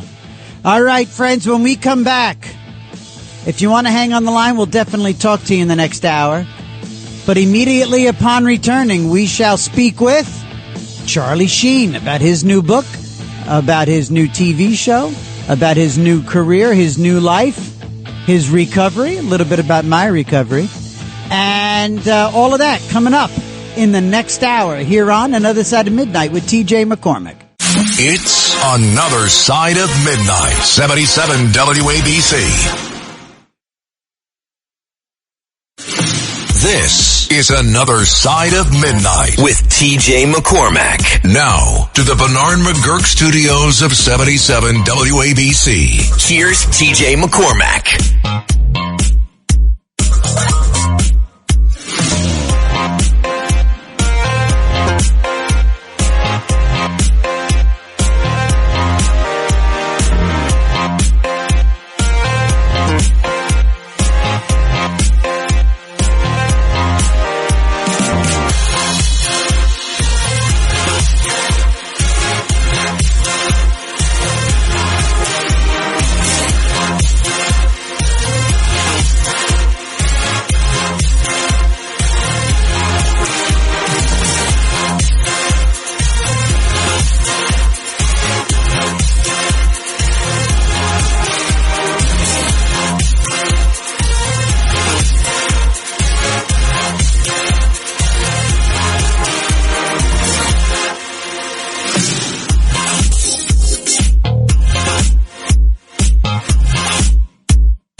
And now joining us here on Another Side of Midnight with TJ McCormick on 77 WABC, we have really for the first time ever somebody that for everybody listening doesn't need an introduction. I'm very, very happy to welcome Charlie Sheen to the show. Good morning, Charlie. Welcome. Good morning, TJ. Thank you. Thank you. That's a lovely intro, even though it wasn't supposed to be introed. Yes, true. Yes. Right. Yeah, he doesn't need one. He doesn't need one, but I'm going to give one because, perfunctory stuff, I'll take it. Thank you. Thank you. Well, listen, man, congratulations on everything going on in your life now. You've got a hit on Netflix, which is reaching a fantastic audience, and which we'll talk about. And you've also got this great new memoir called The Book of Sheen. Congratulations on all of this, man. Oh, thank you. Yeah, it's exciting. I mean, who would have thought that I checked 2 boxes for 2 projects that I've never done before, you know, and just rolling the dice, and that they happened at the same time and weren't planned as such. Really? Oh, okay. Tell me about that. How did it come to be then? I wasn't like, all right, this is the 1-2 punch that's going to, set the record straight and get everybody's attention. No, it wasn't anything like that. I've been thinking about the book for a long time, but didn't have enough perspective, didn't have enough distance between, all the stuff and the now, and so I just knew, I knew that I would know when the time was right to say yes and sit down and start it. And then this gentleman named Andrew Renzi comes into my life, and I watched a couple of the documentaries that he did. And there was one called Pepsi, Where's My Jet, which I thought was brilliant, right? And the storytelling. And then I was like, well, he's never really done a celebrity doc. And I hate the word celebrity, right? Even though I think celebrate is kind of the root word of it, right? Which is fine. Sure. He'd never done a doc about a well-known actor. How about that? Okay. But he did this episode of Untold about Jake Paul that I watched, and I was like, oh, damn. Okay. All right. Yeah. This guy knows what the hell he's doing. Yeah. Like on every front, Yeah. And so when we sat down, it just happened to be right around the time that I was planning on starting the book. And it really, they actually kind of fed each other, because the research that Renzi and I did for a year leading up to actually sitting down for those interviews was research that was lending itself to the book as well. Right. And the book, by the way, again, the book is called The Book of Sheen, a memoir. It reads, your style strikes me a lot like Hunter S. Thompson. That's amazing. Wow. There's a really cool beat to how you write. You write like you talk. You talk like you write. You get the sense that a lot of this stuff was hitting you organically in the moment, and it was making its way from your brain to the page in that order in very short time. And it doesn't feel like a ton of editing either. It feels like it just really flowed, and you were just sitting there telling the truth in a really fun way. That's amazing. Thank you. I'm literally going to call my mom today. Yeah. And tell her that you said that. Yeah. About Hunter Thompson. Oh, totally, man. Oh, totally. Yeah. That's like, that is, wow. That is like a giant high five. Thank you. No, of course. Well, that's the reason, that I knew I had to write it myself. Yes. They had talked about a ghostwriter. I'm like, but then I'm just a storyteller again. And I think that's what separates the book from the doc is, there's a lot of pressure to perform when you're on camera. And be yourself and all that. But you still have to be engaging, entertaining, concise, detailed, right? Yeah. But to tell that story or a similar version of it, and you have 2 weeks just by yourself at like 3 a.m. when all the voices are screaming. Yes. I know those voices. I know those voices. I mean, they're all me. Yeah. They're just different accents of me. So it isn't one of those deals. But no, I love that you've highlighted that the book it's a fun read. It's a fun read, and people aren't reading these days. Nope. No, man. I don't read. I don't read, but I got it. I got the book, and I found myself like tackling it, and in the middle of it, consciously going, "Oh my God, I'm reading." That's awesome. That is awesome. How about that? We're turning back the clock, man. We're bringing something back, you know. Well, you know, and I think what people are digging about. I mean, look, the kind of career you have when you're a film star, and then you've got the 2.5 Men and this and that, and that's people's living rooms. That's not just like a what do they call it? A Q factor. It's people love you. Like, people dig you, and they love having you in their living room. And I think when you're going through your trials and your tribulations, I think you have more people rooting for you than the usual celeb. I think a lot of celebs, celebrated actors, I think a lot of people find themselves up against it. People feeling, well, good, knock them down a peg. But I think in your case, because I was living in LA when you were hitting some of these low points, I guess you could say, some of these struggles, these headwinds. I was living in Los Angeles, and I was swimming in some of those circles. I was a stand-up and an actor myself, and wow. And I knew some people that were in your universe, and it was really interesting how many people were rooting for you. And so when this book comes out, and it's an honest to God, really cool, fun account of the early days, the beginnings of somebody who would eventually come to endear themselves and find their way into, tens of millions of Americans' living rooms every week. I think it's the kind of thing that's just going to just propel this book, and clearly already the Netflix show, into the next level. And that's amazing. Thank you. No, Thank you. You're Wow. welcome. Listen, you start off though. I think this is what grabs me. You start off opening, you pull back the curtain, curtain opens, and you're already almost dead. Wait. So, give me a little idea. Tell people about why you made that choice, and about your early near death birth experience. Because I was walking around with that line in my head for like 3 or 4 years. I don't have it perfectly memorized, but on September 3rd, 1965, in New York City at 10:58 p.m., I was born dead. And I thought, okay, now if you think about the two quotes that the book, it's Hemingway and Cheech and Chong, right? Yep. So I thought, all right, what supports that? All right, born dead. It just doesn't, a complete oxymoron, right? Mm-hmm. And then, I had these stuttering problems as a child and into adulthood, and still kind of lurks, it's still there a little bit. And so I wanted to explore that the umbilical strangulation could have been connected to that. Mm-hmm. I also, I've had a middle name my whole life that people have made fun of. Mm-hmm. And I've had to always, try to take some false pride, and it's the Irwin with an I, right? Like, that matters. Uh-huh.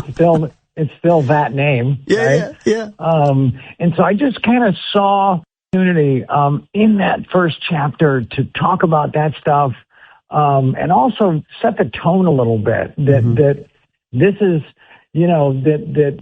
I wanted people to feel like they were being, or the audience or the reader, like they were going into something that could be described in complete sorrow or darkness or, all of that. But there's humor, and they're like suddenly laughing where they're not sure if they're supposed to be. Right. And so I think it kind of sets the tone early on for what to expect. There's no false advertising right off the bat. And even the title, the title was kind of tongue in cheek, that I just came up with like a few days before I had my first meeting with the publisher, right? Mm-hmm. And they're like, well, what do you think? And they said, okay, so we like this title.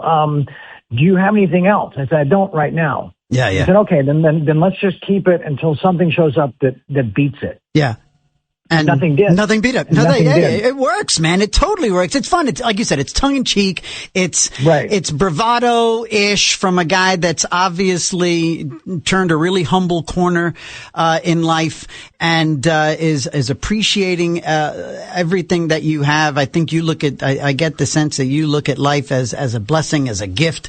And, you speak and write beautifully about your dad and your mom and your this brood and of a family that you grew up in.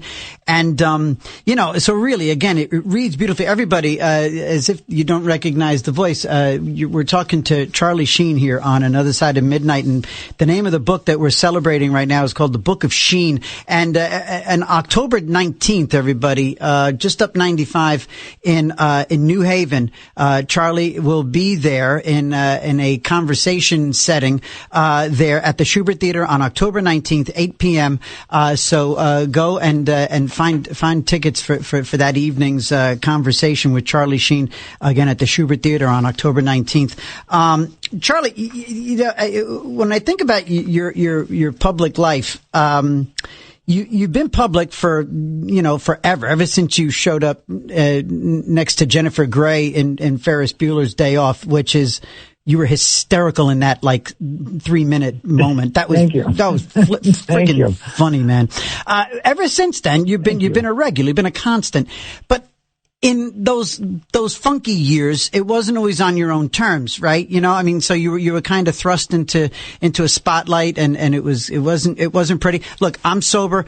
I went through all my trials and tribulations quietly in a house in Los Angeles, dealing with just my wife in the darkness of alcoholism. I wasn't living out my demons in prime time and on TMZ and other programs. It was just unfortunately, sure. I was starring in that role in my own living room. But anyway, I say that to say. To ask you, does this memoir, in your own words, on your own terms, does this allow you to drive? Did you find this was an opportunity for you to drive your own narrative, to sort of help define yourself now at this point, rather than just let old stories be old stories about you? Absolutely, absolutely. No, you nailed it, 100%.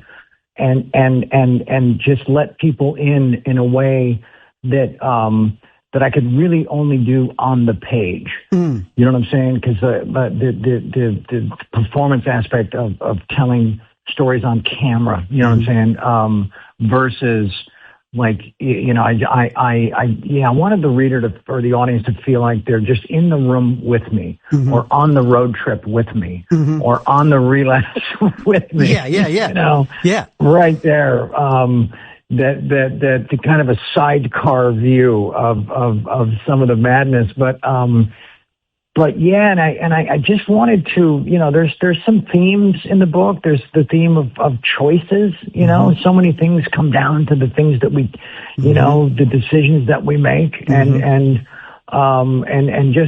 ownership. I think ownership is so important. Yep. If you live in a place of blame, you're never going to get to the next moment or the next flashpoint or springboard or just revelatory breakthrough. Right. If it stays about the fault of others, Yeah. and it's like and it's stuff that we've that we learned in kindergarten. Yeah. I think it's about ownership, and it's also about gratitude. I think if you're in a state of gratitude, dude, I mean, absolutely, and it's maybe my life right now isn't like how I imagined it. Okay, so based on what? Right. You know what I'm saying? Right. Based on what sliding scale or what rule book or what manual, right? Yeah. And totally. kind of living life backwards in a way. In some of the superficial, items. Like, I used to live in giant houses, and now I live in a smaller place, Right. I used to own 50 cars. Yeah. I own one. Wow. Sorry, man. Yeah, but sorry to hear that. How many can I drive at once? Right? Yeah, exactly. You know? Boy, I tell you what, man. Yeah. Well, people get a giant house, and then they go out and they spend a ton of money, and they put furniture in every room, right? Right. And occupy like 20% of those rooms, right? Yeah. And it's just there for when you give people that first tour. And then there's the ante room. Right. What is an ante room? Right, yeah, You know? yeah. Here's the waiting chamber. Here's the Exactly. Right. Anything with chamber attached to it, you know. Yeah. But good things don't happen in that space. No, good things don't happen in a chamber, and there's not a lot of gratitude in the life of someone, you know, who's in a place with chambers. Yeah. Right. That's medieval, dude. That's medieval. Right. Yeah. It is medieval. Yeah, you can smell that room just talking about it, right? Yep, totally. So anyway, but it's exactly what you said. It goes back to gratitude, and it's this whole thing about need versus want. Yeah, need versus want. Yeah, and even just on a very smaller example, I have to some days say, okay, we are on a timeout. Yeah. From Amazon. We are on a 1-week timeout. Yeah. I don't care if my shoes are falling apart. My shoes aren't falling apart. They never get to that place, right? Right. I mean, I have a blessed life that is abundant, and I don't, you know, I'm so grateful, because, you know, how many people are as lonely as they've ever been in a mansion? You know? Wow. Right? I mean, it's just like, and there's that line in there about Dad was never comfortable in places like that. He preferred, you know, a home. Yeah. And then I'd say something like, you know, the more people rely on glitz and doubloonary for their identity, the more, the more unidentified they remain. Yep. And that's a word I just built. I just said, all right, this is now a word, and I don't care. I had to look it up. I was like, is this a word? It was brilliant. Doubloonary, man. I mean, it was, because it also elicits images of pirates and booty and treasure and glistening gold, right? Yes. Or glinting, rather. Glinting gold. Yeah, man. Yeah. Oh, no, it was brilliant. Doubloonary. I mean, I actually told a buddy of mine in the car on the way here to the studio to record this. We were talking. I told him I was going to be talking to you, and I said, "You ever hear the word doubloonary?" And he took a guess, and I was like, yeah, that's what he meant. You know, you mentioned your dad. Awesome. You mentioned your dad, and I'm just wondering, you know, I'm curious about the role, that your dad, your brothers, your sister, what role, your mom, what did they play in the process of writing the book? And I'm also curious about your recovery journey. Tell me about the role that they might have played in some of these recent years in your life. They've been my biggest supporters. You know, they've been the voices of compassion and reason and love. When those were the only voices, you know, they've been just as welcoming and non-judgmental. Because, you know, and I'm sure you experienced this in the past before you finally said, all right, this time's for real, right? Yeah, yep. Is the doubt from people, right? And it's not imagined. It's not like they're basing it on, it's not baseless. It's, you know, people get gun shy, right? Yeah. Well, someone that says, I'm all right, everything's great, and then it's not great. And it's like, all right, we're doing this again, and then you didn't do it again. And it's just that kind of that revolving door, you know?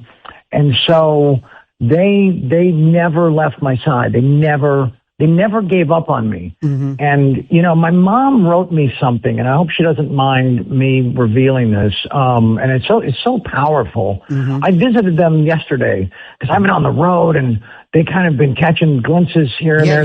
You've been all over the place. Yeah, I have. But my parents don't watch YouTube. I mean, let's face it, right? They're not following my socials. Yeah, I'd be worried if they were. Right. Right. That's a whole nother conversation, right? Yeah. So I went there yesterday. It was just a drop in, just to give them a hug and because they're going on a trip. And then we had a lovely visit. And I when I got home, there's a text from my mom. And she said, congratulations, you've become your own best friend. Ooh. And I was like, that stopped me. That stopped me in my tracks. And I wrote her back immediately and I said, wow, thank you. Your words stunned. I don't know if I said stunned me, but just your words hit But hit home what do you think all the way to the bottom. What do you think she was contrasting that to, buddy? Because our moms, like my mom is listening right now to this show. Okay, my mom will send me notes the day, a text after the show, and she'll tell me what she liked from the night before, and I'm, and moms always pay it as long as we have our moms, and you and I are both blessed to have our moms. As long as we have them, they're always our moms. We are still 14, we're still 8, them. And so, what do you think she was contrasting that to when she said to you, "You're your own best friend"? Congratulations. What do you think? Well, I think she said. I think she said finally. Finally. Okay, so finally, you're your own best friend. What do you think? I think it's about always putting others first, taking care of everybody but me. And I think it was really about that. Just that I've taken the time and the discipline and cleaned up my health, lost a lot of weight. Do a lot of good stuff, vitamins and, the whole package, right? Yeah, totally. And just being consistent with it. Because when she sees you, she sees your eyes. When she sees you, she's looking at your skin tone. She's looking at your, right? She's looking at her baby. Exactly. Right? Yeah. And she's seen the dower or the kind of the shallow version of, that she's seen for so many years. Right. Right. Well, you were on the edge at one point, buddy. You were like, could have gone either way, man. Right. I mean. Oh yeah. Geez, oh yeah. Right. Oh, and that's the thing I hang on to today is that I've just dedicated it as a reality that the next hit is fatal. Yeah. Yep. And that's that real or imagined, debatable or otherwise. That's what I'm going with. The next hit is fatal. Yeah. And I see my kids at my funeral. Yeah. And I see all the people and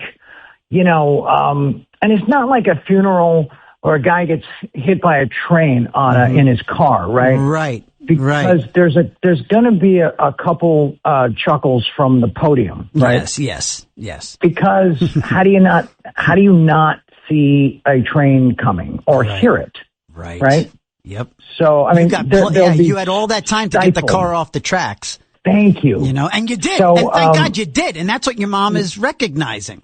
Exactly. And it's just, I think there's another message inside of that, give yourself a pat on the back, because I don't know if I'm sure you experience this. We stay, we build momentum. Yeah. And we're and it's the right kind of momentum. And we're taking care of everything and we're on time and we're front and center and we're the guy people rely on. Right. And then but we're not always honoring ourselves in that, because we don't put ourselves first. And especially with children. Do you have kids? I have 2 teenage daughters. Yeah. So yeah. But I think it's just carving out a little bit of time for ourselves, just to. Yeah. I heard a guy say years ago. He hopes that his prayer at night was that he hopes to be treated tomorrow exactly how he treated everybody today. That'll keep you honest, right? Exactly. Meaning if he was a dick, he's going to encounter that. Dude, it's because, you know what, and by the way, everybody, we're talking to Charlie Sheen, and the book is The Book of Sheen, and I think honestly, dude, he referred to like celebrity, celebrated actor. You're celebrating your own story, which deserves to be celebrated because you're on the road to a very happy crescendo as opposed to like a tragic crash that everybody would have been mourning. So many people because everybody had just fallen in love with you over those years of great success. And so this Book of Sheen and the program on Netflix, which is AKA Charlie Sheen, it's all a celebration and it's well deserved. But what I'm getting to though is this: what you just said. It's all about behavior. My sobriety. It's not about not drinking anymore for me. It's not about that. I mean, yes, of course, I can't drink. It's a non-starter, but it's about the behavior. My alcoholism lives in my behavior. Because if I'm being lousy to my wife, who saved my life by kicking me out of the house. We were living in Sherman Oaks. We were living in Studio City when I got sober. I got sober in the Valley. And, oh, wow. Yeah. I used to live in Sherman Oaks. I get it. I know all of that area. That whole scene. I got sober at my meetings were at a church on Moore Park Street. And, right, sure. There you go, right? And, anyway, and so, you know, my behavior today, 20 years into my sobriety, is what defines my sobriety. If I'm a complete jerk for an entire day, I feel like I might as well have started drinking again. So, you know, clearly you're into that notion that it's a blessing. It's about behaving right, and it's about keeping your feet under you and loving yourself and giving yourself a break, right? I mean, it's this dance. It's this daily dance. Of course. Yeah, and then it's also practicing what we preach. Mm-hmm. And you know, one of my favorite expressions, because it's true, is that no one is above common courtesy, right? Beautiful. You can't debate that, right? No, it's just a fact. Yeah. And so did I, you know, just kind of, you know, we tend to review our day, right? Yep. Yeah. And did I place myself above common courtesy at any point in these last 12 hours? Yes, I did. Yeah. Yes, I did. And I also believe in this thing called lunar brain versus solar brain, right? Oh, that is so Charlie Sheen. Tell me, what is lunar brain versus solar brain? Tell me. It's about how we think at night versus how we think during the daytime. Love it. And like, I'll blow people up before I'm going to bed, and I wake up and reread it, and I'm like, oh my gosh. Yeah. What was I thinking? You gotta pause, right? And I'm crafting an apology. Never hit send at night, dude, right? Never hit send. I know. That's lunar brain, man. Lunar brain is not my friend, you know? But, however, Lunar Brain wrote most of that freaking book. So, well, this book, I'm telling you, everybody, you know, this book, the Book of Sheen, it's written with it's one of, you know, you said it's kind of like a co-pilot, right? Like a sidecar view into your life. You also get the sense too that you're also telling the reader, hey, look, it's okay to laugh. I'm making fun of this moment. It's okay. Believe me, there's humor in it. I lived through it, and it's okay to laugh in what I'm telling you. The read is, it's not easy in the sense that it's, it's, you know, just nice and little words and all that. It's an easy read in the sense that it's engaging. It's funny. It's deadly truthful. You know that the reader knows that you are telling the truth because there's no other version of this that could exist. It's all real and organic. And again, you're a guy that people, I think, just inherently root for. And now that you're in a recovery and you're in a resurgence. And by the way, let's bring this conversation to a close. Let's bring it to a crescendo. How are you just, I mean, compare and contrast, say, to those those darker days, years ago till now, like, what are you thinking? How are you re-embracing and what can we expect going forward from you professionally? You got some irons in the fire, I would imagine. This is going to make you, this is going to at least put a few meetings in your calendar book. Career-wise. Yeah, no, it's hard. The worm is already starting to turn with that stuff, and I'm just the material that I'm starting to read again is the best stuff I've read in 20 years. Oh, that's great.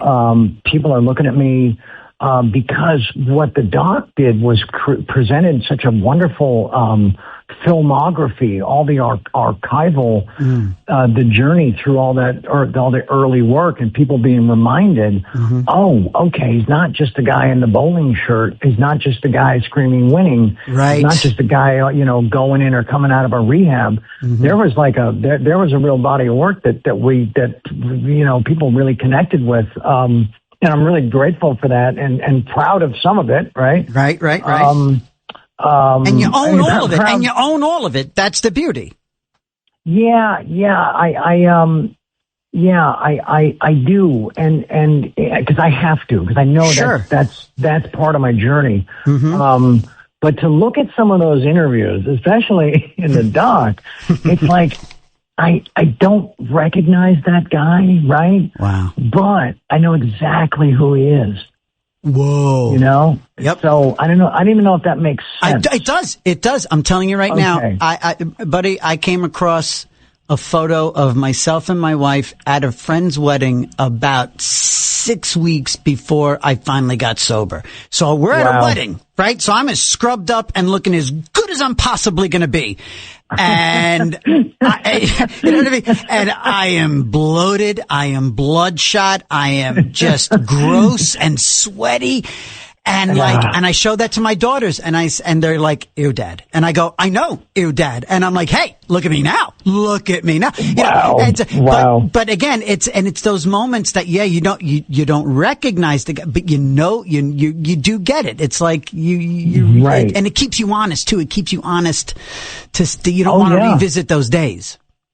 Right. Cause that guy, that version didn't, fly in from another planet, right? Right. He came from inside of my planet, right? Yep.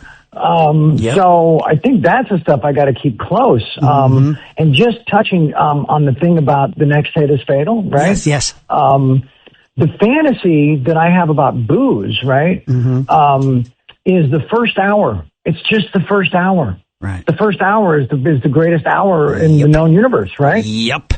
It's the next 300 hours. Yeah. That wind up, and you've bought a one-way coach ticket to Amsterdam, right? And and you're not just in a different area code, you're in a different country, right? Yep. With people that you don't know that now have your passport. Yep. That now have, you know what I'm saying? It's just like it's post first hour that where things things get tricky. Yes. You can file that under 1 is too many and 50 is not enough. Right. Right. You know, and it's but also in writing the book, right? Yeah. Really drilling down into all this stuff, and some of it was tedious, some of it was really fun, right. Some of it was painful, right? But it's also it was a research project about okay, what's left? All right, what could possibly be left in that world? Yeah, and there's one thing left. Right. The ultimate final trip. And? Death. Oh, boom. Right? Yep. Not to end it on that note, but that's the only thing left. The only high left is the lowest place to go. Indeed. And that's where, and that is, wow, that's profound, man. Look at this. I don't know. I'm just saying. You're right. No, you're right. 100%. And again, people, look, everybody listening, you've got to grab the book, The Book of Sheen, on Netflix. The doc is called AKA Charlie Sheen. If you haven't seen it yet, all your friends are talking about both items. Everybody can get the book. They can get it at Amazon. They can get everywhere with the books, right? Yeah. As far as I know, yeah. And for people here in the New York metropolitan area in the Northeast, this coming October 19th at the Schubert Theater in New Haven, Connecticut, you can go and see Charlie, in conversation, talking about his life, his career, his new book, his new documentary on Netflix, October 19th at the Schubert Theater, in New Haven, Connecticut. Go to the Schubert Theater's website, and get tickets now. And Charlie, man, this jumped onto my possibility list. I'm so glad that we were able to work with your people and get this conversation in the book. And this is amazing. I'm so happy for you. Yeah, my day has peaked. There you go. Now what? Right? Now yeah, what? Yeah. Now you're screwed, right? What do I do? I just go back to bed? What do I do? Just sit still. Just sit still and just bask in the glow. Just bask in the glow that is you, my friend. Listen, really, congratulations on everything, and we're both trudging the same road to happy destiny, and so I can relate. I can relate on that level to a lot of it. So God bless you, buddy. Hang in there, and congratulations. Awesome. Thank you so much, Charlie Sheen. Can we make sure this is not our last conversation? That would be great. Yeah, maybe I'll pop up in New Haven, and you'll have to pretend to be happy to see me. I wouldn't have to pretend. So there's the TJ. Great. Okay. And yes, well, hopefully make that happen. Maybe I get up 95 and come catch that evening. If you could, it'd be great to meet you. Very cool. Thank you, Charlie. Sheen. I mean, we've met, but in person. No, of course. Indeed. Yes. All right, brother. I am so proud of you, and keep on keeping on, and trudge on, and we will definitely see each other in the near future. Be well, Charlie Sheen. Thank you so much. Take care. All night long, this is Another Side of Midnight with TJ McCormack. 77 WABC.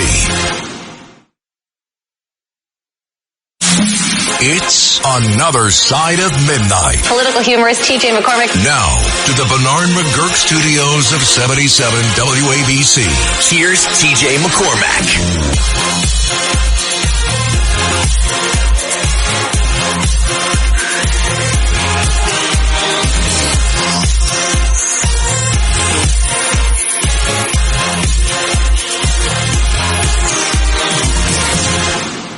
So, what'd you think of that, huh? Rooting for the guy. That was as chill and honest and real as you're going to hear from somebody who's been where he's been, where Charlie's been, and then where he was, what it was like, what happened, and what it's like now. That's what recovery is all about. And in that case, again, I didn't really get into the whole enabler thing, the yes person, the yes people that surround these struggling. And now it's been a while. Charlie's been in recovery since I think 2016, 2018. And I think he's got about 8 years. And again, we're all equal. It's 46 past the hour, and I'm as sober as long as I've been awake. That's it. I've celebrated 20 years, but today's what I got. And that's how I always look at it. But anyway, Charlie genuinely good guy. And again, I think it's the 19th. I was talking about it. The 19th of October, that's coming up in at the Schubert Theater in New Haven, Connecticut. So you can go to the Schubert Theater's website and look into getting tickets. I'm definitely planning on going up there. So I think it'd be an interesting thing to get in on. Let's get over to, and thanks everybody, by the way, it's me, TJ. It's Another Side of Midnight, 1-800-848-9222, all around the United States on Red Apple Media Networks, Red Apple Audio Networks, excuse me. And we will be back here tomorrow morning, Sunday morning, when we will have that chance to talk about. Tonight we talked about brushes with fame and kind of getting all mealy-mouthed around people that we love. I didn't really hear too much about that from you guys, but I told you a little bit about my Steve Martin encounter. I'll tell you about my Steve Martin encounter tomorrow night, but I will tomorrow morning get into Sunday morning. I will tell you who I met on Thursday night, and I'll also try to have a little bit of audio from that evening. And I'll tell you what I did and the look on their face. Again, it was the look of just sad, tragic disappointment. Pete in Jersey, line 1. Good morning, Pete. Hi there. Hi, TJ. Hello. I had a metaphor I thought of and a statement. Okay. After 67 years. My metaphor, everybody is welcome if they insist on doing their swimming lessons in the riptide at the New Jersey coast if they insist. And our life here on Earth can sometimes be compared with that. Yes. And then my statement. Yes. One of the top biggest gifts that good God offers the human reasoning and free will is the gift that's named the holy fear of the Lord. Mm. And that's a gift, and it's one of the 7 gifts of the Holy Spirit, but that one's one of the top biggest. All right. But it can't be forced on anybody. You have to be willing to accept the gift. Much like sobriety and recovery, and you're right. And unfortunately, I think I have much of a fear of dying. More than God, I fear dying too soon. Ugh. Let's see, it's 49 minutes past the hour. Let's take a very quick break. We come back, we will get to Pete and Dave, and then we say, have a great day. Be right back. It's Another Side of Midnight with me, TJ McCormick, all around the United States on Red Apple Audio. All night long. This is Another Side of Midnight with TJ McCormack. 77 WABC. It's Another Side of Midnight. Political humorist TJ McCormick. Now to the Bernard McGurk studios of 77 WABC. Here's TJ McCormack.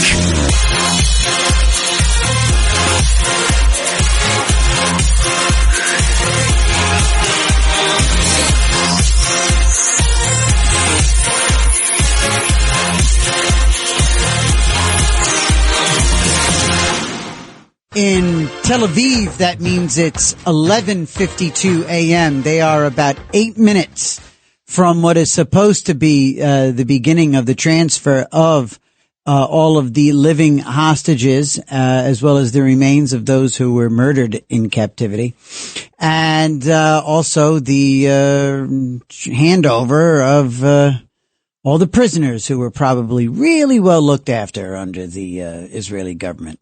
So that is happening. We've got a TV. We've got a monitor into Tel Aviv right here, and keeping an eye on it until the very last minute. And probably not much sleep for me this morning. I get home, I'm gonna be glued to this homecoming. God, amazing. All right. So it's Another Side of Midnight, 1-800-848-9222. That will be the number, going forward. Also, tomorrow morning, we will have, more discussions on celebrity. We will have more discussions, a little bit more discussion on recovery. We did a big interview, this morning with, Charlie Sheen. We're also going to hear from Charlie Sheen, tomorrow, in case you missed it. And a few other things, including Katie Porter, that trans she's She's not. That's an actual she. Oh my God. Katie Porter. Oh, I thought Katie Porter had been like, Kenny Porter at some. Okay. Let's talk to Pete in Staten Island. Pete, good morning. Hey, TJ, that was a great interview with Charlie Sheen. Thank you. I didn't know him that well, but I met him a couple of times up at the set of Saturday Night Live. Oh, yeah? Because I worked there for like 23 years. Oh, wow. But my sobriety, I gave up drinking when I started, when I met my wife, and we were dating. Uh-huh. And when I would drink, I was a nasty drunk. And, and I got more work not being high because I'm drunk, because I made the scene. All the people knew they could depend on me, so sure. I refrained from it. But but you got to want to stop. I have people I talk to, like friends of mine, and I try to, help them out how I did it, because I did it cold turkey.